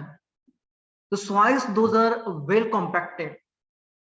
ज्या soil, जी माती अशी वेल compacted असेल तिथं काय होणार, त्यांचा white space कमी असणार, बरोबर आहे का? म्हणजे इनफिल्ट्रेशन रेट कमी होणार आणि लगेच आपल्याला क्विक रन ऑफ मिळणार. तिथं जर का आपण सँडी किंवा मुरुम बघितलं काय होणार आहे, प्रत्येक वॉटर ड्रॉपलेट हा खाली पाण्यामध्ये मुरतच जाणार आहे. There will be the subsurface flow and all those things, but considering for the quick response to the runoff, then in that case we can say that the well compacted soils are used to yield a quick runoff from the occurring precipitation or rainfall. So infiltration capacity gets influenced by the type of the soil. So sandy soil, high infiltration, less runoff. वाळू आहे, वाळूमध्ये पाऊस पाणी जर आपण ओतलं तर पाणी आपल्याला वाहताना कधी लवकर दिसत नाहीये, सगळं पाणी काय होतं त्या वाळूमध्ये आतमध्ये मुरत जातं, म्हणजे इन्फिल्ट्रेशन कॅपॅसिटी जास्त आहे. So as all the water or near about whole quantity of the water is getting infiltrated in the sand, there is a less run off. Whereas a compacted soil, black cotton असेल किंवा कोणती इतर असेल, compacted असेल तर infiltration rate हा कमी असणार आणि रन ऑफ हा आपला जास्त असणार. This is about type of a soil. Then the physiographic factors, त्याच्यामध्ये तिसरा आहे area of the basin. I would like to go for the sketches. Might be sketches are over here now. In the second one, I would like to go for with the same rainfall intensity. Same rainfall intensity आहे आणि वेगवेगळे catchments आहेत. Okay, with the same rainfall intensity on other factors, for a basins having a large area, the runoff volume will be more, and for the less basin area, the runoff volume will be less. Means what I want to say over here. Suppose that we have two basins. where one of the basin is having a 1 acre land and another basin is having 10 acres of land. 1 acre land is a small area, 10 acres land is a large area. Both the basins are having, or both the catchments are having same type of soil, same crops or same trees, same slope, and a rainfall occurring over them is also same and for a same duration. दोन आपण catchment area घेतले आहेत, एक म्हणजे 1 एकरचा आहे, दुसरा 10 एकरचा आहे, किंवा 5 एकरचा समजा किंवा 10 एकर करूया आपण. दोन्ही कॅचमेंट मध्ये सारख्याच पद्धतीची माती आहे, सारख्याच पद्धतीची झाडं आहेत, क्रॉप आहेत, आणि पडणार जो पाऊस आहे तोही सारखाच आहे आणि तेवढ्याच वेळासाठी पडतोय. तर जो एरिया लार्ज असेल त्याच्यावरून टोटल क्वांटिटी जी रन ऑफ जनरेट होणार ती ऑब्व्हियसली जास्त असणार, कारण अल्टिमेटली काय असणार, run off is equals to depth of rainfall into area of the basin असणार आहे. किती मिलीमीटर किती सेंटीमीटर पाऊस पडला आणि किती एरियावरती पडला आपल्याला व्हॉल्यूम मिळणार. मग इथं एरिया जास्त आहे त्याच्यामुळे व्हॉल्यूम आपल्याला ऑब्व्हियसली जास्त मिळणार. So with the same rainfall intensity and other factors for the basins having a large area the runoff volume will be more, and for the less basin areas the runoff volume will be the less one. Okay, then shape of the catchment, the shape vertical separate karte I will show with the sketches. Okay, yeah, this I want to highlighted one over here. So here we are finding that a fern shape is there. Okay, इकडच्या बाजूला निमुळतं टोक आहे, इकडच्या बाजूला broad आहे, पहिली case आहे. दुसरं तेच आहे परंतु रिव्हर्स आहे, आणि चौथं जे आहे ते आपलं काय आहे, लॉंग आणि वाईड, त्याची जी विड्थ ते कमी आहे, नॅरो विड्थ आहे. तर या तिघांचा जर का आपण अभ्यास केला, तिन्ही जर का आपण कॅचमेंट एरियाज बघितले, सेम ड्युरेशनचा सेम इंटेन्सिटीचा रेनफॉल पडला, सेम जर का सॉइल कंडिशन असतील, क्रॉप कंडिशन असतील, तर त्या केसमध्ये आपल्याला फर्स्ट केसमध्ये quick response to the run off मिळतो, because a larger area is existing at the outlet of the basin. Means more quantity of the water or the rainfall is quickly ते लगेच आउटलेटला appear होणार आहे, आणि जो कमी area तिथून ते ट्रिब्युटरी मधून पाणी येणारच आहे, परंतु इथं जास्त एरिया आहे म्हणजे इथलं जे जवळचं पाणी आहे लगतचं ते आउटलेटला लगेच आपल्याला अपिअर होणार. ते जर का आपण उलट बघितलं, इथं जास्तीचा एरिया म्हणजे जास्तीचं जे व्हॉल्यूम आहे त्याला इथं यायला वेळ लागतो, त्याच्यामुळे आपला पीक जो दिसतो इथला पीक डिस्चार्ज म्हणजे मॅक्सिमम डिस्चार्ज दिसतो तो आपल्याला लेट दिसतो, डिलेड दिसतोय. इथं मॅक्सिमम डिस्चार्ज लगेच आहे, क्विक आहे, कारण मॅक्सिमम एरिया जो आहे या कॅचमेंटचा तो आउटलेटच्या शेजारी आहे, त्याच्यामुळे maximum volume will be generated quickly. Whereas in this case the maximum area of the catchment is at the farthest point, due to which the time of concentration will be the more, म्हणजे इथलं पाणी इथं पण त्याला वेळ लागेल, त्याच्यामुळे आपल्याला मिळणारा जो रन ऑफ आहे त्याचा मॅक्सिमम जो क्वांटिटी असणार आहे ती मिळायला आपल्याला वेळ लागेल. Whereas for the narrow basins, narrow and long basins we can say there is a multiple peaks. म्हणजे पहिला काय होईल, या एरिया मधलं जो आहे त्याचा पीक येईल, नंतर एरिया कमी आहे, पुन्हा काय होईल, पाणी कमी होईल, पुन्हा एरिया जास्त आहे, पुन्हा इथलं हे टाइम ऑफ कॉन्सन्ट्रेशन प्रमाणे पाणी आल्यानंतर ना आपल्याला असे फ्लक्च्युएटिंग पीक्स मिळते. सो अप्रॉक्सिमेटली हे the circular or square catchments in the rapid run off as it's a tributary generally joins at the centre. म्हणजे जेवढ्या तुमच्या ट्रिब्युटरीज हा एक्झॅक्टली सेंटरला जॉईन करतील तेवढा तुम्हाला quick response to the run off मिळेल. तर जर का सेपरेटली जॉईन होत असतील तर आपल्याला मॅक्सिमम रन ऑफ जास्त मिळणार नाहीये. The narrow and long catchments results in a less runoff peaks as a tributary joins the main tributary at a various locations. See here, वेगवेगळ्या लोकेशनला ट्रिब्युटरीज म्हणजे ब्रांचेस पुढे जॉईन करतात, त्याच्यामुळे आपल्याला लगेच रन ऑफ तिथे आपल्याला मिळणार नाहीये. That is the idea what I wanted to say over here. हे लक्षात आले का, shape of the catchment? Understood? No sir. Okay, आणखी आता मी सांगतो. तर बघा या केसमध्ये तर काय करायचं, आपण एक लीव घ्यायचं, एक पान घ्यायचं, झाडाचं पान घ्यायचं, त्याला एक फार्देस्ट पॉईंट म्हणजे कुठला समजायचं, त्याचा जो देठ आहे तो लोवेस्ट पॉईंट असतो, बरोबर आहे का? पान जे आहे झाडाचं समजा अशा पद्धतीचं आहे, हा त्याचा लोवेस्ट पॉईंट म्हणजे तिथं देठ असतो, आणि पुढचा म्हणजे त्याचा तो टोक असतो लास्टचं. हे पान असं पकडायचं सुरुवातीला आणि पाणी इथून सोडायचं, त्याच्यावरती पाणी टाकायचं आणि बघायचं आपल्याला की इथं पाणी यायला किती वेळ लागतो. ओके, एक कंडिशन झाली. दुसरी काय करायचं, हेच पान उलट पकडायचं, असं पकडायचं, देठ वरती करायचं आणि टोक असं करायचं, आणि आता स्लोप उलटा केला आपण, काय करायचं, पाणी पुन्हा एकदा वरून सोडायचं, असं सोडायचं, पाणी खाली यायला किती वेळ लागतो बघायचं. ज्या वेळेस तुम्ही अशी उलटी केस करता म्हणजे उलट पान पकडता तुम्ही, म्हणजे स्मॉल एरियावाला पीक पॉईंट जर तुमच्या हाताखाली किंवा स्लोपच्या कडे धरता, त्यावेळेस 100% सगळं पाणी इथं खाली यायला वेळ लागतो.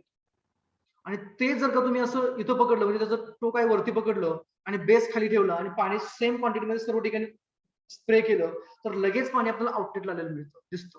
म्हणजेच काय होतं या केसमध्ये, maximum amount of the water और इज हिअर, क्वांटिटी आपण सेम स्प्रे करतो त्या पानावरती, परंतु काय होतंय इथं एरिया जास्त आहे, म्हणजे जास्त क्वांटिटी पाण्याची इथं पडणार आणि कमी क्वांटिटी इथं पडणार. टाकलेल्या पाण्याचा रेट तेवढाच आहे, परंतु एरिया कमी आहे, त्याच्यामुळे इथं जनरेट होणारं टोटल व्हॉल्यूम जे आहे ते कमी आहे आणि इथं कसं आहे जास्त आहे. मग जास्त असणारा एरिया कुठं आहे, आउटलेटच्या जवळ आहे, त्याच्यामुळे काय होणार, लगेच आपल्याला पीक मिळणार, quick response to the maximum run off. हे लक्षात आलं का? पहिलं मला सांगा अगोदर. Yes sir. आता सेकंडला आपण काय करतोय, सेकंडला फक्त तेच पेज आपण उलट करतो, तेच पान उलट केलं. हे असं होतं पहिलं, आता काय केलं, असं केलं, त्याला उलट केलं असं. एक मिनिट, अशा पद्धतीने केलेलं आहे. तर या केसमध्ये काय होणार, हा एरिया मॅक्सिमम जो आहे तुमचा वरच्या बाजूला झाला, इथं झाला. पाणी आपण सेम क्वांटिटी त्याच्यावरती स्प्रे करतोय. स्प्रेने समजा आपण आपल्याकडे हे आहे, त्यामुळे आपण त्याला एक स्प्रे आपल्याकडे असा, आणि त्या स्प्रेने आपण पाण्याच्यावरती स्प्रे करतोय. पण आपण कसं पकडलेलं तर उलट पकडलेलं आहे. मॅक्झिमम क्वांटिटी जी असणार आहे, जी मिळणार आपल्याला पानावरती पडणार पाण्याची आहे, ती इथं असणार आहे. आता स्प्रे केल्यामुळे काय होणार, पाणी सगळीकडे सेम पडणार, परंतु इथं एरिया कमी असल्यामुळे इथलं पाणी शिल्लक जे आहे ते बाहेरच्या साईडला पडणार, खाली पडणार, पानावरती नाही पडणार. परंतु काय होणार, इथली जे पानाचा शेप आहे त्याच्यावरती जास्तीत जास्त पाणी स्प्रे होऊन पडणार. म्हणजे काय होणार, इथली जी मॅक्झिमम क्वांटिटी जी आहे तिला खाली यायला, आउटलेटला यायला वेळ लागणार, कारण आउटलेट जवळ नाही, त्याला त्या पाण्याला वाहून इथं यायचंय. परंतु जे छोटे पाणी जे होतं, म्हणजे कमी एरियाचा होता, तिथलं पाणी लगेच येईल. त्याच्यामुळे काय होतं, हळूहळू रन ऑफ जनरेट व्हायला सुरुवात होते आणि मॅक्झिमम पीक यायला आपल्याला वेळ लागतो. हा इथं हा पीक आपल्याला इथं बरोबर ऑब्झर्व होतो. दिस इज द आयडिया. आणि तेच जर का पान ओबडधोबड असेल, अशोकाचं पान असेल आपलं, जे कसं आहे ते लॉंग आहे आणि नॅरो आहे, त्याच्यामधलं जे पाण्यावर पाण्यात पण ओतलं किंवा स्प्रे केला तर आपल्याला आउटलेटला, म्हणजे त्याच्या देठाकडे येणारं जे पाणी आहे ती क्वांटिटी जी असते ती जास्त कमी अशी होत जाते. कारण कुठेतरी त्याचा शेप कमी असतो, कुठेतरी जास्त एरिया असतो, तिथून येणारं जे पाण्याची क्वांटिटी आहे ती कमी जास्त होत जाते, फ्लक्च्युएटिंग राहतं. This is about the shape of the catchment. आलं लक्षात आता? लक्षात आली का? Yes sir. Yes, sir. Okay, so now I have to go for the next one. Next parameter will be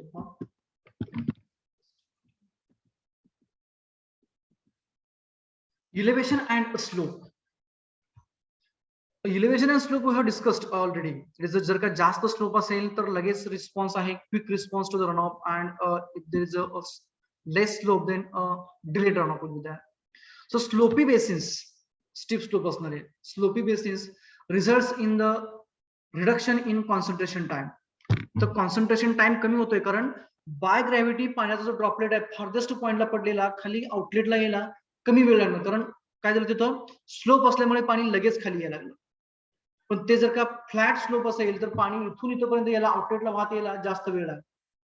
okay, म्हणजे जसा जेवढा टाइम ऑफ कॉन्सन्ट्रेशन तुमचा त्या केस मधला कमी असेल तेवढा quick response to the run off असतो.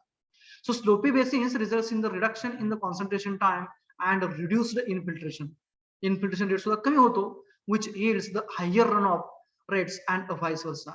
म्हणजे जास्त स्लोप असेल, quick response to the runoff, higher quantity of the runoff, and flat slopes, slow response to the runoff and less runoff we can say, कारण infiltration जास्त राहणार.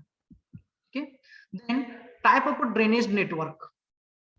तर drainage आपण कशा पद्धतीने प्रोव्हाइड केलं त्याच्यावरती सुद्धा रनऑफ हा भरपूर डिपेंड करतो. तर हा कशा पद्धतीने डिपेंड करतो, जर का आपण ड्रेनेजचं नेटवर्क व्यवस्थित,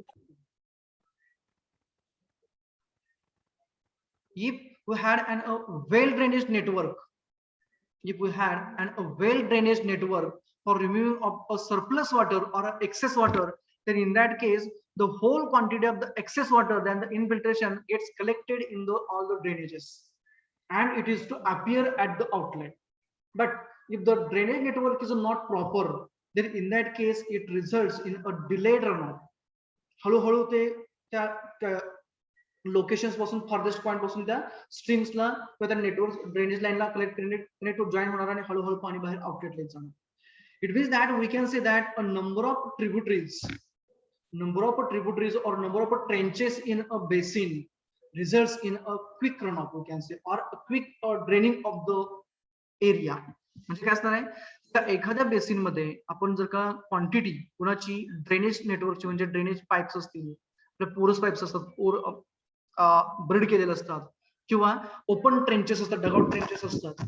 If we had laid down the drainage trenches in a proper manner and if you have connected them properly, then in that case it results in a removing of a surplus water with an immediate effect. I will show the sketch if it is there in yes. Here we have an example. First, that is A. Here the well drainage network is there. Drainage network जे आहे म्हणजे ज्या ड्रेनेजच्या pipes आहेत किंवा trenches आहेत त्या भरपूर आहेत क्वांटिटी मध्ये, and all are connected neatly to the main stream or a main river, we can say. Whereas in the B case, we are finding that only one main drainage is there and only 3 tributaries are there. Means for this tributary, ही जी काय drainage line आहे किंवा tributary किंवा trench आपण म्हणूया, त्या ट्रेंचला या साइडचा एवढा मोठा पोर्शन मधलं पाणी कलेक्ट करून न्यायचं आहे. हिला इकडचा पूर्णपणे एरिया ड्रेन करायचा आहे आणि याला इथला थोडासा करायचा आहे. म्हणजे सर्वच्या सर्व पाणी कलेक्ट होऊन याच्यामध्ये येण्यासाठी पाण्याला वेळ लागेल, बरोबर आहे. परंतु या केसमध्ये आपण बघितलं तर सगळ्या ट्रिब्युटरीजला ट्रेंचेस आहेत पद्धतीने. त्याच्यामुळे काय होणार आहे, the water which is appearing over the surface it will be get collected immediately in those trenches. या चाऱ्यांमध्ये ते पाणी लगेच कलेक्ट केलं जाईल आणि आपल्याला लगेच run of, quick run of आणि मॅक्सिमम रन ऑफ मिळेल. So for a it is shown by a continuous line, high density म्हटलंय. म्हणजे काय झालं, सर्वच्या सर्व पाणी कलेक्ट केलं गेलं आउटलेटला यायला लागलं. So we are getting a peak point, okay, immediately with immediate response. And then it is getting a delay. But whereas for the low density, जिथं ड्रेनेज नेटवर्क किंवा ड्रेनेज डेन्सिटी कमी आहे तिथं आपल्याला मिळणारा जो रनअप आहे त्याचा रिस्पॉन्स हा कमी आहे, पीक सुद्धा कमी आहे. म्हणजेच इथं होणारं इनफिल्ट्रेशन जे आहे ते जास्त आहे. Because water is getting a chance to accumulate over the surface. सरफेसवरती पाणी वाहण्या अगोदर त्याला खूप वेळ तिथं जमिनीवरती थांबण्यासाठी चान्स मिळतोय. त्याच्यामुळे ते जमिनीमध्ये इनफिल्ट्रेट होतं, डीप पर्क्युलेट होतं आणि ग्राउंडला जॉईन होतं. That is the idea. It means that the well drainage or well drained areas results in a quick response to the runoff and vice versa. Okay, but drainage तुमचं surface असेल किंवा subsurface असेल. Surface means trenches. बऱ्याच वेळा शेतकरी सुद्धा शेतामध्ये चाऱ्या खोदतात तर आपण ट्रेंच म्हणतो. आणि सबसर्फेस म्हणजे ड्रेनेज टाइल्स असतात किंवा ड्रेनेज पोरस पाईप्स असतात फॉर ड्रेनिंग द वॉटर. या टाइपचं कन्स्ट्रक्शनच केलेलं असतं. Okay, so if the drainage network in the basin is properly planned, then it results in the peak runoff as the drainage lines drains the basin in a short interval of time. With that drainage काय करतात तर जे काही ज्यादा surplus पाणी आहे ते लगेच ऍब्सॉर्ब करून घेतात, ड्रेन करतात सगळ्याच्या सगळं पाणी स्वतःमध्ये घेतात आणि त्या आउटलेटला नदीला देऊन टाकतात. This is about the type of drainage network. बऱ्याच आपण वेळेस आपण असं बघतो बघा, पावसाळ्यामध्ये जमिनी पाणथळ होतात. म्हणजे काय होतं की सर्वच्या सर्व पाणी आपल्या जमिनीमध्ये साठलेलं असतं शेतामध्ये.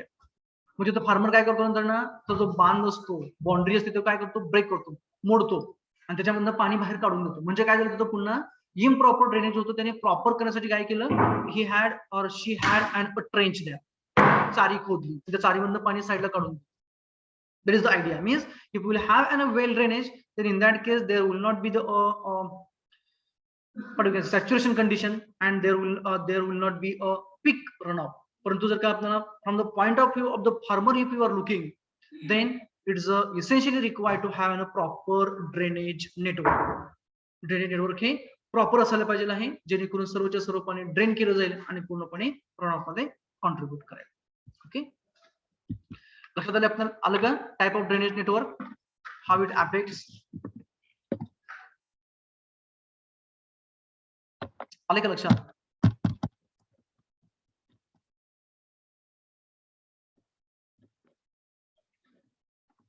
Understood or not? Yes, sir. Okay, great. Now, after the factors affecting or the runoff, we'll go for the next part. It is a basin yield. Basin yield means nothing but the amount of the water which we are getting from that particular basin, or basin means the area, catchment area of a particular region. For example Bhima river if you consider, त्याचा जो catchment area म्हणजे ज्या ज्या एरियामधनं पाणी त्या Bhima river मध्ये येतं तो म्हणजे त्या भीमा रिव्हरचा कॅचमेंट एरिया, त्याला आपण त्या भीमा रिव्हरचं बेसिन असतं. आणि बेसिन म्हणजे काय, नदीमधून नदीचं जे पात्र त्याला आपण बेसिन समजूया असं. तर हे बेसिन इल्ड म्हणजे काय, तर त्या नदीमधून जे काही आपल्याला पाणी मिळतं पर युनिट टाइम त्याला आपण बेसिन इल्ड असं म्हणतो. So it is the total amount of water that can be obtain from the basin per unit time. त्या नदीपात्रामधून आपल्याला पर युनिट टाइम म्हणजे 1 डे असेल, पर डे असेल, पर वीक असेल, पर मंथ असेल, पर सीझन असेल किंवा पर इयर असेल, जी काही पाण्याची क्वांटिटी आपल्याला मिळते that is called as a basin yield. Okay, it includes the net amount of water obtain from the whole catchment area. आता नदीच्या पात्रामधून पाणी घेतोय म्हणजे काय, डायरेक्टली ते पाऊस नदीच्या पात्रामध्ये पडला आणि तिथंच पाणी व्हायला लागलं असं नाहीये. मग कुठे येणार, तिचं जे काही साईडचा कॅचमेंट एरिया आहे जिथून सगळ्या ट्रिब्युटरीज, नद्या, ओढे इतर सगळे मिळून त्याला पाणी येतंय, त्या सर्वांमधलं म्हणजे whole catchment we can consider. Means from the whole catchment area, whatever the quantity of the water we are getting, that is nothing but the basin yield. It includes the runoff, depression storage and excluding all the losses. म्हणजे depression storage हे पुन्हा काय होणार, आपण ते नदीमधून वाहणारच आहे. जर का थांबलं तिथं तर पुन्हा काय होतं, डिपर कडे होऊन जातं. आणि लॉस म्हणजे कुठं असेल, इव्हॅपोरेशन, इन्फिल्ट्रेशन एक्सेट्रा असेल. ओके, तर हे झालं आपलं पहिल्या गोष्टी सगळ्या, म्हणजे रनऑफ म्हणजे काय, त्याचे फॅक्टर्स कोणकोणते आहेत, ते कसं मग इम्प्रूव्ह करायची गरजच नाही आपल्याला. ओके, आपल्या सिलेबसला नाही येते. सो आणि बेसिन यील्ड हे आपण बघितलं. तर पुढं की हा मोजायचा कसा, how to find out the run off or how to estimate the runoff, we can say rather. So number of the formulas, number of the graphs, number of the charts has been discovered by the various researchers. भरपूर सारं संशोधन याच्यामध्ये झालेलं आहे, research work झालेला आहे.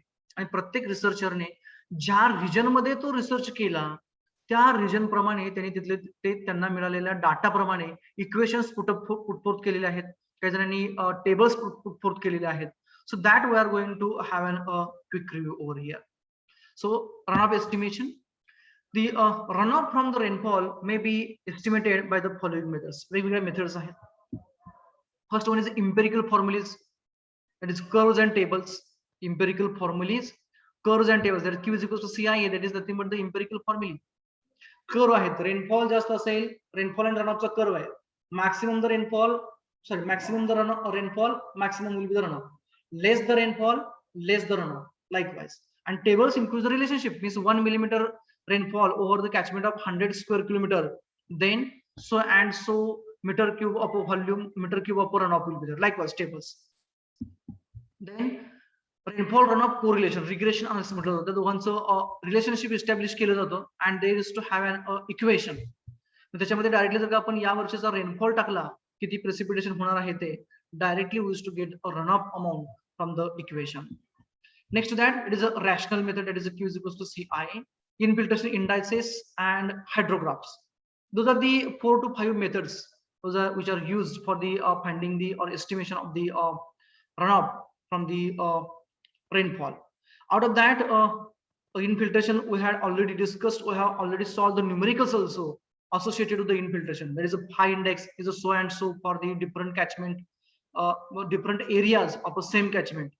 Okay, and त्या पद्धतीने आपण runoff काढलेला होता. Then rational method and use of hydrographs, we are going to have a detailed discussion over it. Okay, so I'd like to summarize the things firstly about the empirical method and all, and then we'll go for the next methods. Okay, just a minute. First one, the empirical formulas, curves and tables. They are based on the experience and the experiments. Whatever the experiment, those are carried out by the researchers. त्यांच्या experiment नुसार त्यांनी केलेले जे काही observations होती त्या observation नुसार आणि त्यांच्या अनुभवानुसार त्यांनी काय केलेलं आहे तर हे फॉर्म्युलेज आणि इक्वेशन तयार केले. वेगवेगळ्या दिशेने वेगवेगळे. For example Inglis formula. Inglis formula is applicable for the western Ghats, Bombay and Deccan catchments. What is that Inglis formula? R is equals to 0.85 times P minus 30.5. Means what? R is a runoff, P is a precipitation. Okay, so for getting the runoff for the Bombay Deccan catchments or the Western Ghat, as per the English formula, if you are knowing the precipitation, जर का आपल्याला तिथं पडणाऱ्या पावसाचं पर्जन्यमान माहित असेल तर त्या पर्जन्यमानाची व्हॅल्यू फक्त आपण पुट अप केली. समजा एक 100 मिलीमीटर पाऊस पडलेला आहे, you will put up over here, you will get the directly runoff from there. So units are also there given by them. R is a runoff in centimeter, P is a precipitation in centimeter. म्हणजे समजा 100 centimetre पाऊस पडला असं आपण अजून केलं, त्याची value आपल्याला माहिती आहे, तर रनऑफ किती होईल? सो 100 into 0.85 म्हणजे 85 minus 30.5, ओके, म्हणजे 69.5 समथिंग, बरोबर ना? 69.5 centimeters will be the runoff. Okay, so this is the equation which is put forth by the English, okay, by the English formula. And he applicable कोणाला आहे? It is applicable for the Western Ghat region. It is the Deccan catchments of the Bombay. Okay, then for the non-Ghat areas, हा झाला घाट area, Western Ghat area झाला. Non-Ghat areas or the plains we can say, or that is called as the Deccan Plateau. Okay, the equation is given as R is equals to P into, in bracket, P minus 17.8 divided by 254 is there. Where R and P are the rainfall runoff and annual runoff and the precipitation respectively. It is a mineral runoff आहे, तर annual precipitation annual value टाकून द्यायची, you will get the amount of runoff from the catchment area. म्हणजे त्या non घाट एरियासाठी जे equation applicable आहे किंवा जे पुट फोर्थ केलं by experiments and experience, we can say this is about the R is equals to P into P minus 17.8 divided by 254. Those are already discovered. Only thing is that only we have to put up the value of the precipitation and we have to get the runoff. That is the idea behind them. Next one is the empirical formulas, curves and tables. Curves and tables again as like the previous one only. The Bennett's percentages or the Bennett's tables, it is also called as, and it is applicable for the catchments in Madhya Pradesh. म्हणजे मध्य प्रदेश मधला जो region आहे, मध्य प्रदेश मधला जो जर का आपल्याला runoff काढायचा असेल तर त्यासाठी जे संशोधन केलेलं आहे, research, that research was carried out by the Benny and he has represented the tables. Okay, then strange curves. Strangely कुठल्या रिजनला कर्व तयार करून दिले, तर बॉम्बे डेक्कन कॅचमेंट, जे पाठीमागे आपण बघितलं वेस्टर्न घाट रिजनला, for the same we can say strange curves or strange tables are also applicable. Then Barlow's tables in a UP, Uttar Pradesh मधला catchment area साठी Barlow's यांचं research आहे and here they have provided us an tables. Okay, so those are the why I am not going into the detailed discussion of them, because they did already their research work and they put forth the correlation between those entities, that is rainfall, runoff and losses, etc., etc.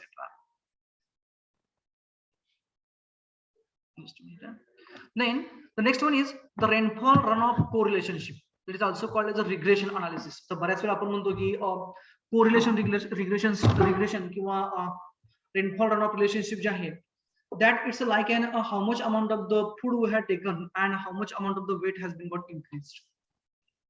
जेवढा आपण जास्त जेवण आहार घेईल तेवढं आपलं वजन जास्त वाढतं. आपण जेवढा आपण आहार कमी घेऊ, व्यायाम कमी करू, एक्सरसाइज कमी करू, तेवढं आपण काय म्हणतो की आपण जास्त लठ्ठ होतो किंवा आपला वजन वाढत जातो.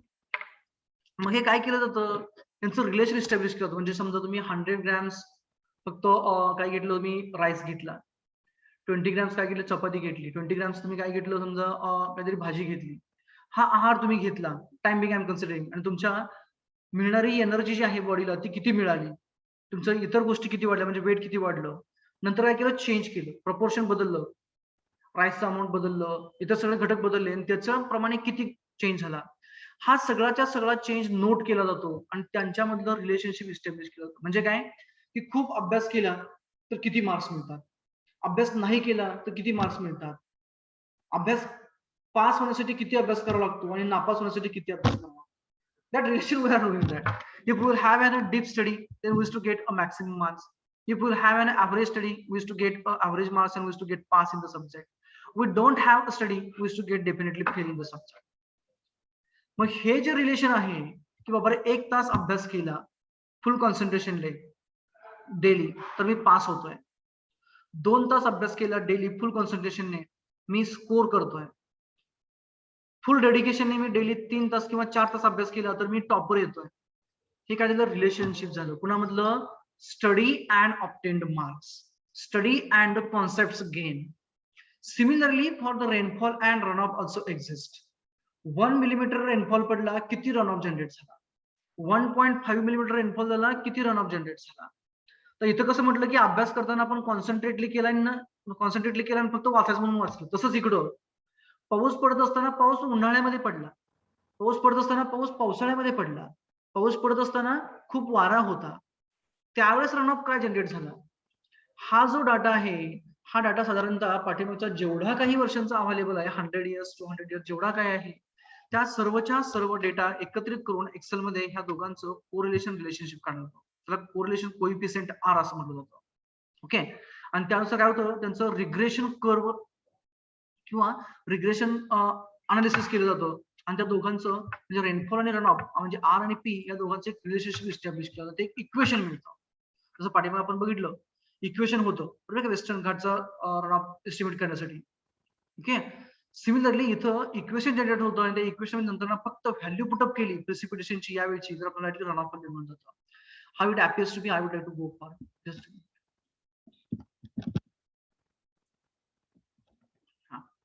This is the most commonly used technique to estimate the runoff from or rainfall.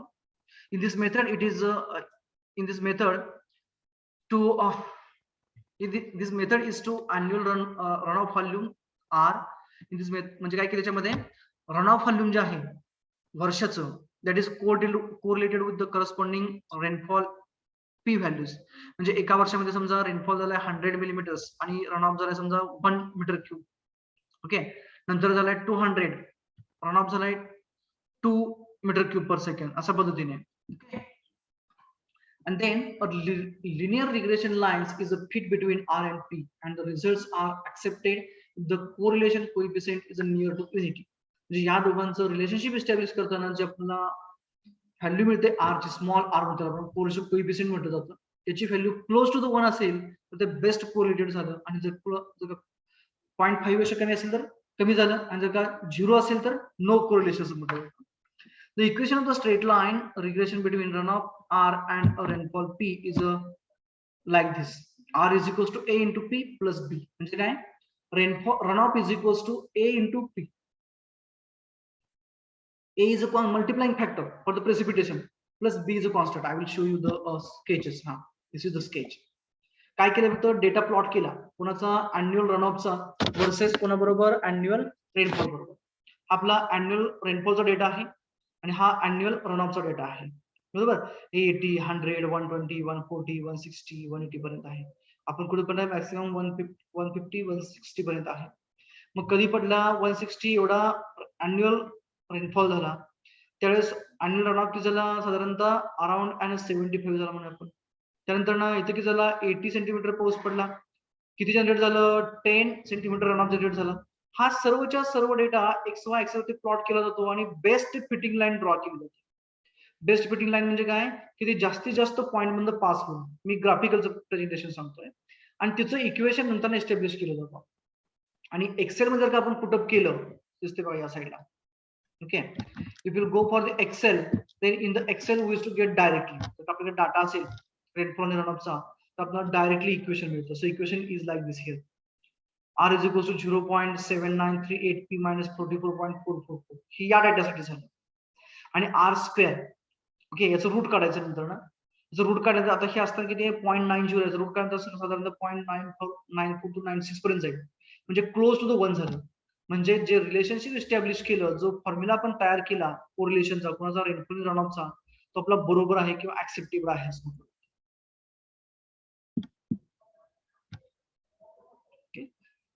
Then next one is the rational method. That is Q is equals to CIA. So rational method चं काय, तर it is also used to estimate the flood.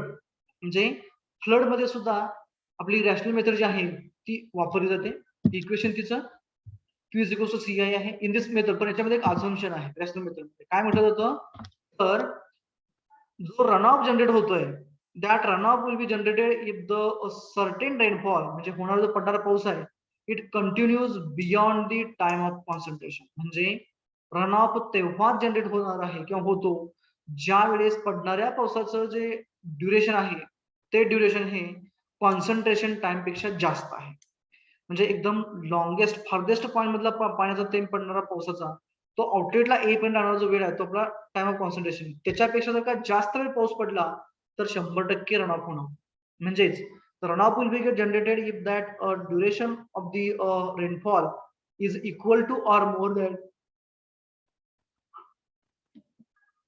time of concentration. Just a minute, or something. Let it be.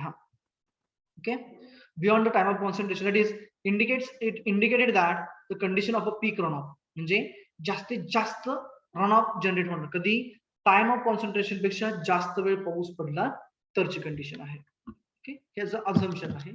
Equation is Q is equals to CRA, where Q is the runoff volume, I is the intensity of rainfall, A is the area of the catchment, and C is the constant that contributes for or which takes into consideration various conditions. Okay, losses वगैरे त्याच्यामध्ये include केले जातात. So Q is the runoff, I is the intensity of rainfall, and A is the catchment area, whereas C is the runoff coefficient according to the abstractions. म्हणजे पडलेल्या पावसाला बाहेर पडण्यासाठी म्हणजे कॅचमेंट एरियामध्ये झाडी जास्त आहे का, की तिथं इतर कोणत्या गोष्टी आहेत, सॉइल कॉम्पॅक्टेड आहे का, हे कन्सिडरेशन ज्याच्यामध्ये होतं तो म्हणजे आपला काय आहे, तर सी आहे, coefficient of runoff accounting the abstractions. कन्व्हर्जनचा रूल दिलेला आहे इथं. If area is a square kilometre, जर का एरिया स्क्वेअर किलोमीटर मध्ये असेल, इंटेन्सिटी सेंटीमीटर पर हावर मध्ये असेल, तर डिस्चार्ज हा मीटर क्यूब पर सेकंड मध्ये घेत असेल तर आपल्याला त्याला 2.778 ने मल्टिप्लाय करावं. So Q is equals to 2.778 into CRA indicates the rational formula, whereas Q will be in a meter cube per second, area is a square kilometer, and intensity of the rainfall is in centimeters per hour. Okay, infiltration method already we have discussed. I am not going into the depth. Infiltration पेक्षा जर का जास्त पाणी झालं, पाऊस पडला, rainfall झाला, 100% काय होणार आहे, रन ऑफ होणार आहे. Then use of the hydrograph. The hydrograph we have to discuss in detail. Okay, so just a minute.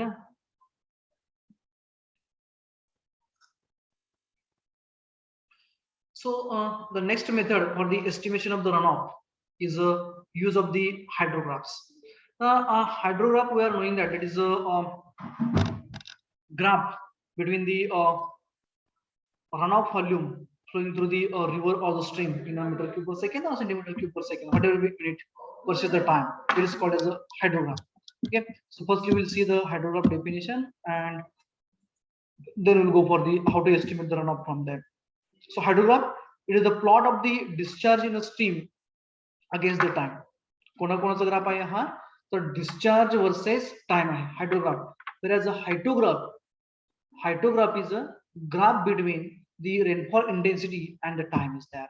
Okay, then why to go for a hydrograph? का इथे जर का आपण बघितलं आपल्याला रन ऑफ एस्टिमेट करायचा आहे आणि आपण एका कर्वची हेल्प घेतोय, प्लॉटची की ग्राफची. कशा कशाचा ग्राफ आहे तो, वाय ऍक्सिसला आपलं काय आहे, रन ऑफ आहे, आणि एक्स ऍक्सिसला टाइम ड्युरेशन आहे. मग वाय ऍक्सिसला जर का आपला रन ऑफ इंडिकेट करत असेल, मेजर केलं, डिस्चार्ज दिसत असेल आपल्याला नदीमधून वाहणारा, आणि वर्सेस टाइम म्हणजे सकाळी किती होतो पाणी वाहत होतो, दुपारी किती वाहत होतो, संध्याकाळी किती वाहत होतो, रात्री किती वाहत होतो, किंवा दर तासाचं मेजरमेंट असेल तर पर मिनिट हावर किती पाणी वाहत होतं, आपल्याकडे ग्राफ आहे. मग याच्यावरून आपल्याला रन ऑफ व्हॉल्यूम लगेच काढता येतो, पीक डिस्चार्ज काढता येतो, आणि टोटल रन ऑफ लगेच काढता येतो. So why hydrograph, so to calculate the maximum discharge म्हणजे peak in a catchment, in order to design the hydraulic structures like dams, bridges, spillways, etc., we need to go for the analysis of the hydrograph. Then estimation of the flood flow records based on the rainfall records, extension आणि estimation we can say. म्हणजे जर आपल्याकडे नसेल record आपण extension करता येतं म्हणजे floods वगैरे. Then development of the flood forecasting and warning system based on the rainfall. म्हणजे आपल्याला माहिती आहे की बाबा रे एवढा रेनफॉल होत होता, त्यावेळेस जनरेट होणारा रनऑफ किती होता, तर आपला हायड्रोग्राफ वरती दिसला आपल्याला. मग जर का रनऑफ रेनफॉल वाढला तर हायड्रोग्राफ वर डिस्चार्ज काय होणार, वाढ जाणार आहे. Means from the hydrograph we are in the position to जज the how much amount of the flood or how much amount of the abrupt quantity of the water will appear in that river or a stream. Okay, this is a typical one. Instead of this one I would have to go for the another one. Where is it? MA. I don't want to go for AB and BC, that because yeah, This one I wanted to have, because hereafter in the analysis also I have used the words as A, B, B, C, C, D, etc. This is a typical hydrogram for a catchment area. So what it indicates, the A to the B, there is a down curve is there. हा down म्हणजे काय, discharge होणार आहे कुठला त्या नदीमधला किंवा ओढ्यामधला हा discharge, बरोबर आहे का? हा नदीमधला किंवा ओढ्यामधला डिस्चार्ज आहे वर्सेस टाइम आहे.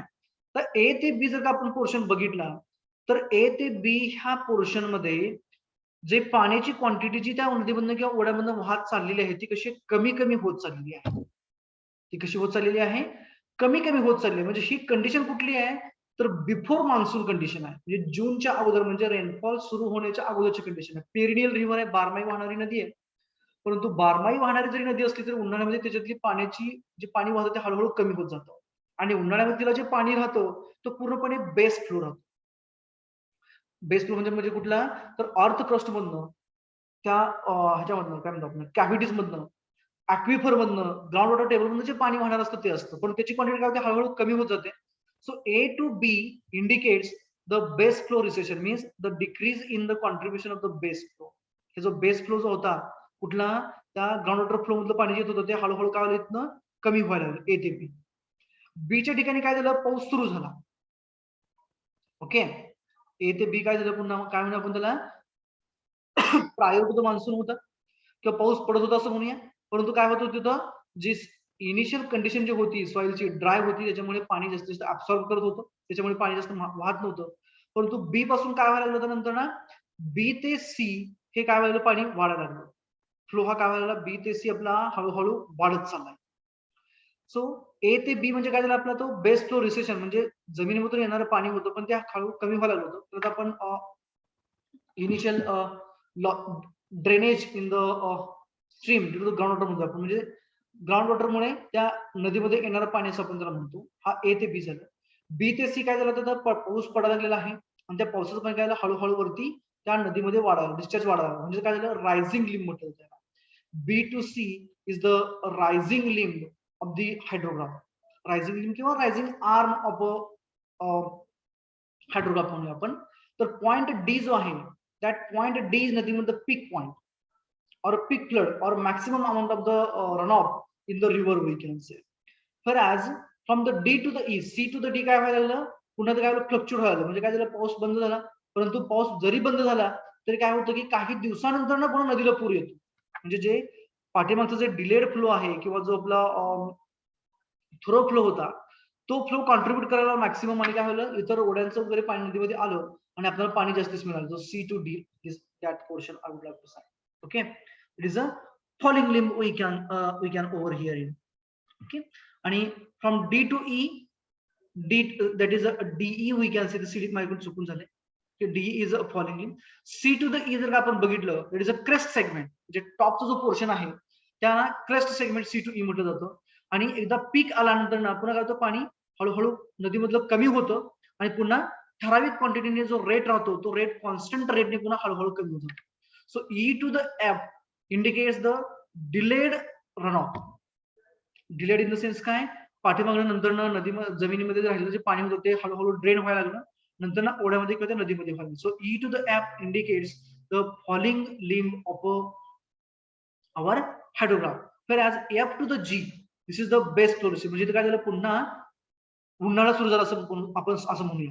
पावसाळा पूर्णपणे इथं होता, पावसाळ्यात पीक आला, पावसाळ्यात ते हिवाळ्यापर्यंत एवढं पाणी कमी झालं आणि नंतर उन्हाळा सुरू झाला, उन्हाळ्यामध्ये हळूहळू पाणी कमी झालं, पूर्णपणे जे सरफेस रनऑफ होतं तो पूर्णपणे स्टॉप झाला, बंद झाला. आता जे जमिनीमधलं पाणी होतं ते पाणी नंतर ना त्या नदीला कॉन्ट्रीब्युट करायला लागलं आणि तो म्हणजे पूर्णपणे कॉन्ट्रीब्युशन बेस फ्लोचा आहे ते एफ टू द जी आहे. म्हणजे काय हळूहळू पाणी कमी व्हायला, परंतु जी पैसे गेल्यानंतर काय होणार आहे पाणी नदीमध्ये येणारं पूर्णपणे बंद होईल, कारण ग्राउंड वॉटर मधनं जे पाणी येत होतं ग्राउंड वॉटर टेबल मधनं ते ग्राउंड वॉटर टेबल मधलं येणारं पाणी पूर्णपणे इथं ब्लॉक झालं किंवा बंद झालं. हा साधारणतः आपला हायड्रोग्राफचा शेप राहतो. याच्यामध्ये कंपाऊंड्स बघूया. A to the B, it is a base flow recession or it reflects the initial discharge in the stream due to the contribution from the groundwater table. Okay, then B to the C is the rising limb, okay, which reflects a prolonged increase in a discharge from the catchment area due to the rainfall event. म्हणजे पडणाऱ्या पावसामुळे जे त्या नदीमध्ये जे पाण्याची पातळी वाढत चाललेली आहे की बी ते सी इंडिकेट करतो. नंतर ना ई टू द ऍप, हा E to the up it indicates the falling limb. काय होईल इथं निगेटिव्ह स्लोप आहे, पाणी हळूहळू त्या नदीबंद वाहणारं कमी व्हायला लागलं. It reflects the gradual withdrawal of a catchment storage. जे काही कॅचमेंट मधलं जे पाणी होतं ते हळूहळू काय व्हायला लागलं, स्टोरेज पाणी हे कमी व्हायला, म्हणजे मातीमध्ये मुरलेलं असेल किंवा इतर ठिकाणी साचलेलं पाणी असेल ते सर्वचे सर्व काय हळूहळू कमी व्हायला लागलेलं आहे. So discharge starts reducing, we can say.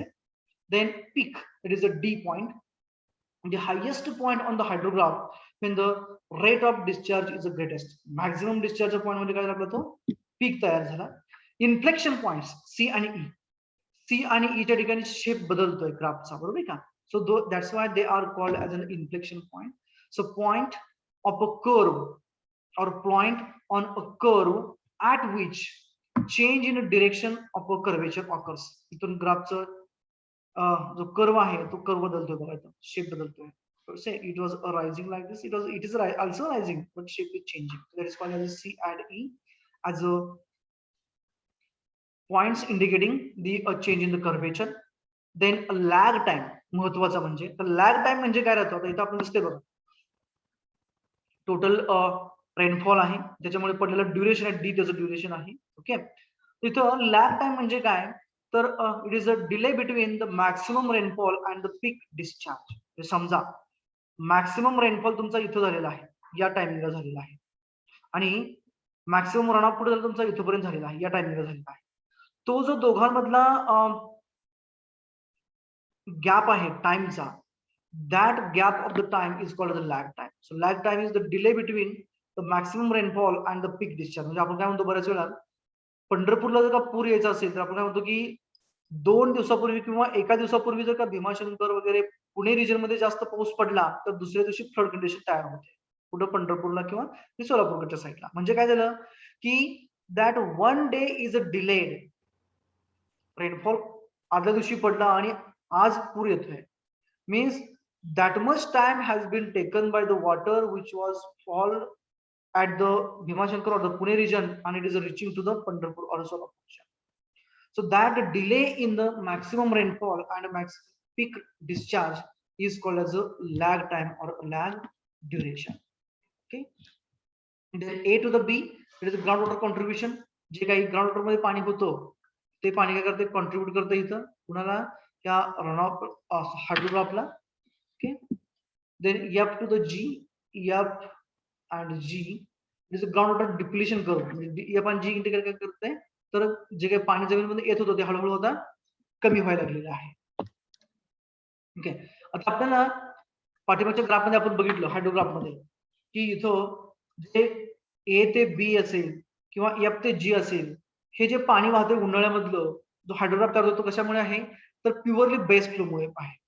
मग आपल्याला काय पाहिजे असतं तर आपल्याला इफेक्टिव्ह रेनफॉल पाहिजे असतं, म्हणजे effective run off we can say.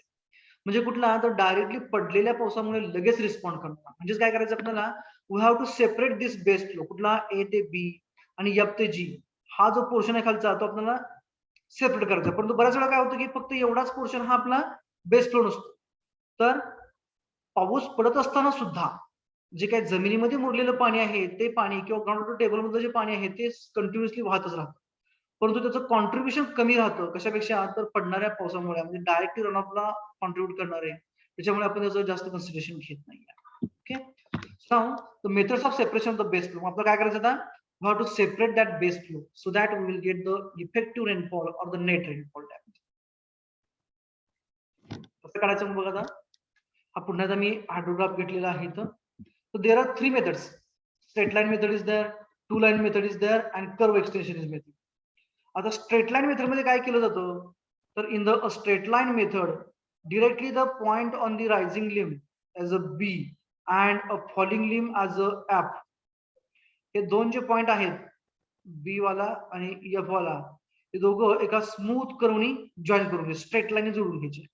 And the water quantity below this straight line indicates the our base flow. म्हणजे हा याच्या खालचा लोअर पोर्शन जो आहे तो बेस फ्लो झाला आणि याच्यावरचा पोर्शन जो तो आपला इफेक्टिव्ह रेनफॉल झाला. Here it has been shown straight line method. Base flow is separated by joining a point of rise at B to the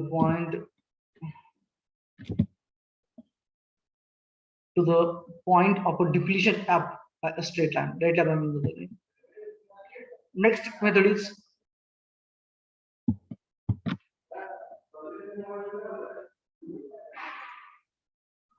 cooperate होणार आहे. Just a minute. Okay, ha. It's operating now. Next method is the two-line method. So in two-line method, what we used to do? In two-line method, whatever the peak is there, that peak we used to extend below. हा जो peak point आहे की नाही, हा peak point हा खाली extend केलेला असतो आणि दोन जे आपले inflection points आहेत, ओके, C आणि E, सॉरी C आणि E मला म्हणत होतो, हा B आणि F वाला, म्हणजे या फॉलिंग AB म्हणजे कॉन्ट्रीब्युशन आहे ग्राउंड वॉटरचं, ते कुठे बंद होत आहे B ला, आणि F पासून काय होतंय कॉन्ट्रीब्युशन सुरू होतंय. हे जे दोन पॉइंट्स आहेत, या दोन पॉइंटचा वापर करून आपल्याला टू लाईन मेथडने बेस फ्लो सेपरेट करतो. तो कसा करायचा? तर आता तुम्ही म्हणाल की सर पाठीमागची जी मेथड होती स्ट्रेट लाईन मेथड, याच्यामध्ये अगदी सिंपल होतं, आपल्याला बेस फ्लो मिळाला, डायरेक्टली आपल्याला इफेक्टिव्ह रेनफॉल मिळाला, परंतु पाऊस पडत असताना सुद्धा ग्राउंड वॉटरचं म्हणजे झऱ्यामधनं येणारं जे पाणी आहे ते बंद झाल्याचं आपण म्हणणार, म्हणजे ते आणखी कॉन्ट्रीब्युट करतंयच. म्हणजे याचा अर्थ काय की तुमचा इथपर्यंत बेस फ्लो नसणार आहे, तर तुमचा बेस फ्लो कॉन्ट्रीब्युशन इथपर्यंत असू शकतो, पीक पर्यंत सुद्धा असू शकतो. ओके, मग ते अकाउंट कुठे केलं जातं? तर आता ह्या टू लाईन मेथड मध्ये केलं जातं. तर टू लाईन मेथड मध्ये काय केलं जातं?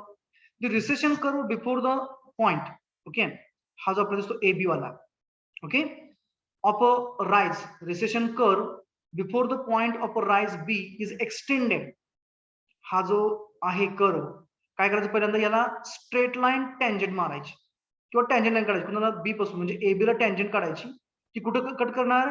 त्या D पासून जो आपण पॉइंट खाली घेतला, त्या D पासून स्ट्रेट लाईन घेतलेल्या पीक पॉइंटला H च्या ठिकाणी त्यांनी कट केलं. पहिली मेथड. पहिलं काय करायचं आहे?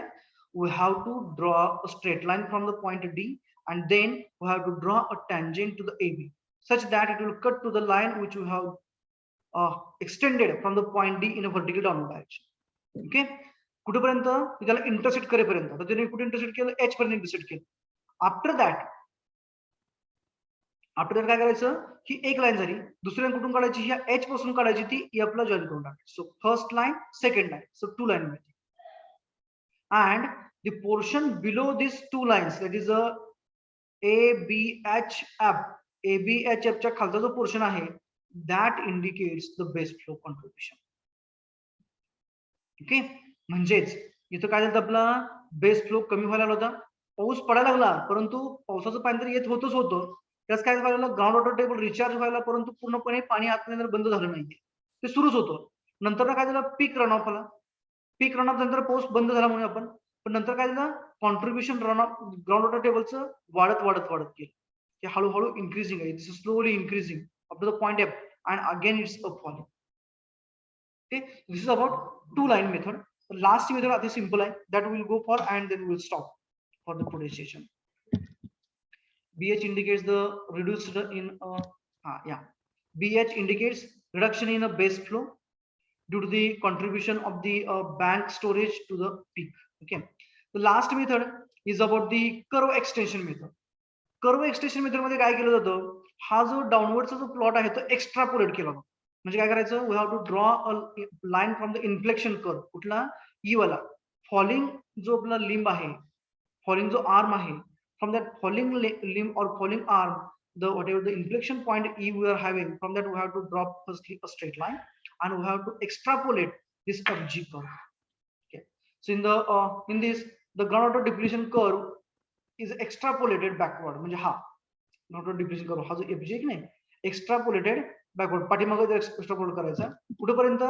जोपर्यंत हा E पासून आलेल्या पॉइंटला कट करत नाहीये, till the time it cuts the point on upper inflection on the recession limb and then connected to the point of a rise by a smooth curve. त्यांना काय करायचं? रायझिंग जो पॉइंट होता, रायझिंग लिंब वरती point P, तर त्याला smooth कर्वने काय करायचं? कनेक्ट करून द्यायचा.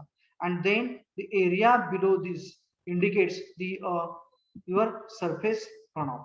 The area under this indicates the total runoff, that is a effective runoff it into the area of a catchment gives the runoff volume in meter cube per second. म्हणजे जो काय राहिलेला शिल्लक असणारा आपला एरिया आहे कुठला त्या बेस फ्लोच्या वरचा, त्याला आपण इफेक्टिव्ह रेनफॉल म्हणतो तो तयार होण्यासाठी, आणि होणारा जो रनऑफ त्याला आपण इफेक्टिव्ह रनऑफ असं म्हणतो. Okay, the hydrograph obtaining after separation of the base flow, म्हणजे बेस फ्लो सेपरेट केल्यानंतर कोणापासून हायड्रोग्राफ पासून, the total runoff hydrograph is called as the direct runoff hydrograph. म्हणजे त्याच्यामध्ये कोणताही बेस फ्लो नाहीये, इतर लॉस कुठला नाहीये, हे सर्वच्या सर्व लॉसेस वगैरे बेस फ्लो आपण बेस फ्लो वगैरे कट केले, त्याच्यामुळे मिळणारा जो ग्राफ मिळतो आपल्याला त्या ग्राफला आपण डायरेक्ट रन ऑफ हायड्रोग्राफ असतो. This is the sketch of the direct runoff hydrograph. तर याच्यामध्ये तुमचं ग्राउंड वॉटर डिप्लेशन नाहीये, इकडच्या साईडचं नाहीये, डायरेक्ट काय मिळाला आपल्याला, हा starting run off to the peak and ending of the run off. Okay, so this is about the hydrograph and the methods of separation of the base flow of the hydrograph. Okay, so today we'll stop here, and in the next class we'll go for the numericals associated with the finding the runoff from the our both the methods, that is a rational method and a hydrograph method. Hydrograph method we have a number of examples finding the ordinates of the runoff and etc. Okay, we'll cover that point in a next lecture.